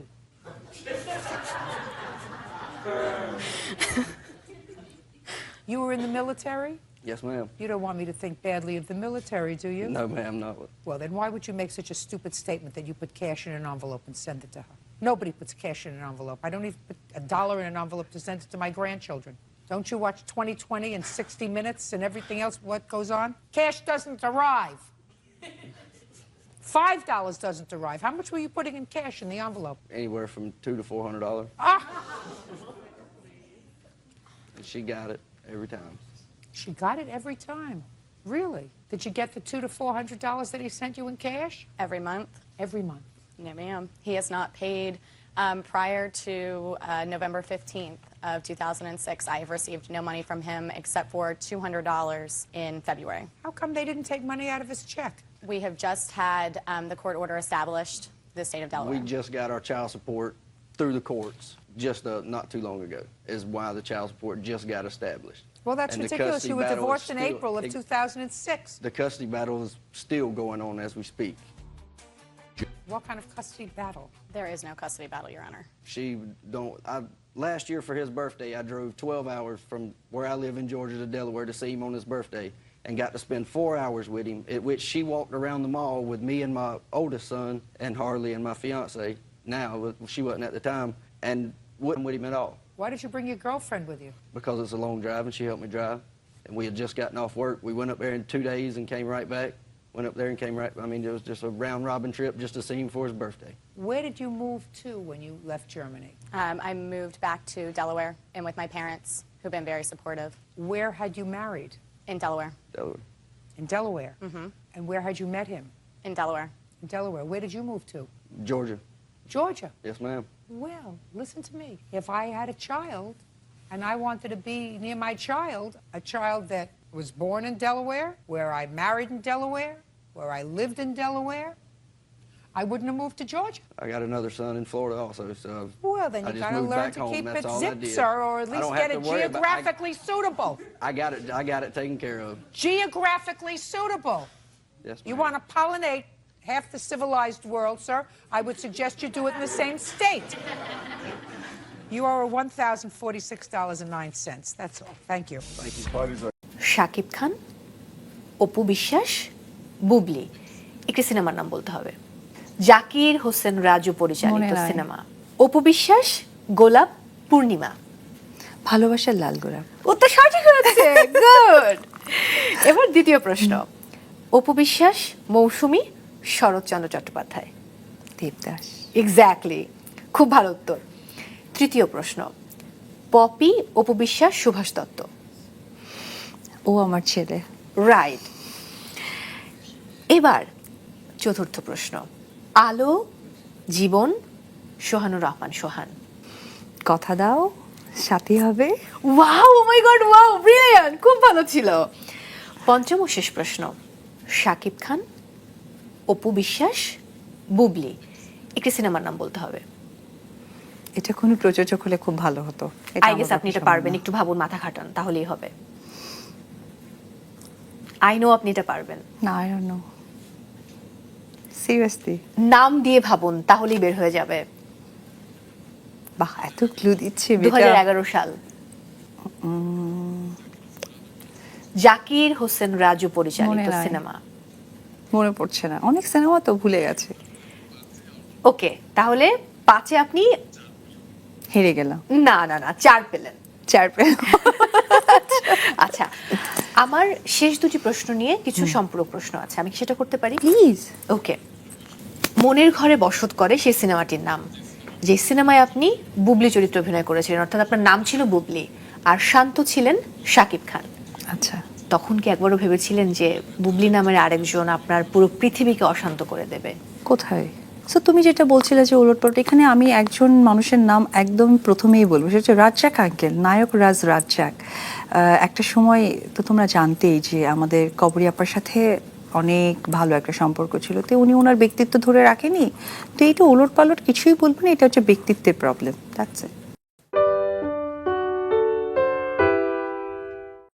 আমি শুনেছি আপনি অপূর্ব পূর্ণিমাতে হয়েছিলেন এবং সেজন্য আপনার নাম রাখা হয়েছিল অপূর্বা, সেখান থেকে অপু, রাইট? হ্যাঁ। এত ইনফরমেশন। আপনার জন্মদিন 11 অক্টোবর। অন্যদিকে বলিউডের যিনি এবি, অমিতাভ বচ্চন, তার জন্মদিনও কিন্তু 11 অক্টোবর। বিষয়টা খুব ইন্টারেস্টিং না? একদম একদম। উনি অমিতাভ বচ্চন, আমি আসলে অপু বিশ্বাস, বাট জাস্ট একটা অক্ষর নিলে এবি হয়ে যায়। I am so lucky. এটা আমি নিজে নিজে অনেকবার দেখেছি, বাট এটা আসলে নিজের ঢোল তো পেটানো যায় না। আমারও অনেক ভালো লাগে যে এত বড় এক মাপের মানুষের সাথে কিছুটাও মিল আছে। যেমন আমাদের প্রয়াত একজন আছেন আয়ুব বাচ্চু ভাই, তাকেও কিন্তু শর্টকাটে এবি ডাকতেন। I am so lucky. একেবারেই তাই। একটা ব্যাপার, আমি শুনেছি আপনি অপূর্ব পূর্ণিমাতে হয়েছিলেন এবং সেজন্য আপনার নাম রাখা হয়েছিল অপূর্বা, সেখান থেকে অপু, রাইট? হ্যাঁ। এত ইনফরমেশন। ওই যে আমাদের তো একটা টিম রয়েছে, টিমের একজন প্রধান আছেন যিনি সব ইনফরমেশন গ্যাদার করে থাকেন, আর আমি সেগুলো ডেলিভার করি। বাই দ্য ওয়ে, কিন্তু এত অপূর্ব পূর্ণিমার মতো আলো ছড়ানো মেয়েটি পৃথিবীতে আসুক, সেটা নাকি বাবা মা চায়নি, এটা কতটুকু সত্য? আমি প্রথমেই বলি যে আমাদের মানে প্রিন্ট মিডিয়া এবং ইলেকট্রিক মিডিয়া এবং টিভির এই প্রোগ্রামের মাধ্যমে বলি যে কথাটা আমি কোনো এক জায়গায় বলেছিলাম, কিন্তু এটাকে খুব ভুলভাবে উপস্থাপন করা হয়েছে। আসলে হয় না যে আমরা তো 4 ভাই বোন, তো আমার আগেও তো 3 ভাই বোন ছিলেন, তো ওই রকমভাবে আমার বাবা মারা তো অত প্ল্যানিং করে কোনো কিছু হতেন না, খুব স্বাভাবিক ওই সময়টাতে। আমার মা যে প্রেগনেন্ট আর আমি তার গর্ভে ছিলাম, তো সেই বিষয়টা আসলে ওইভাবে তারা বুঝে উঠতে পারেননি। পরবর্তী সময় যখন বুঝেছেন তখন বাবা মা চেয়েছিলেন যে এখন আর নয় বা পরে দেখা যাবে, তো সেইটাই আসলে আমি বলেছিলাম, সেটাকে একটু ভুল উপস্থাপন দিয়েছিল, যেটা হয়তো আমার বাবা মা বেঁচে নেই, ওনারা দেখলে বা শুনলে হয়তো বা কষ্ট পেতেন, হার্ট হতেন। আসলে মেসেজটা এটা ছিল না, ছিল এটাই যে আমরা 4 ভাই বোন, 3 ভাই বোন যেহেতু ছিলেন, তো আমারটা ওই মুহূর্তে তারা হয়তো প্রিপেয়ার ছিলেন না। আমি এরকমটাই ধারণা করেছিলাম, যার জন্য প্রশ্নটা করা যে ক্লিয়ার হয়ে নেই। থ্যাংক ইউ ভেরি মাচ মো, অলওয়েজ তুমি আমাকে ক্লিয়ার করো যে কোনো বিষয়টা।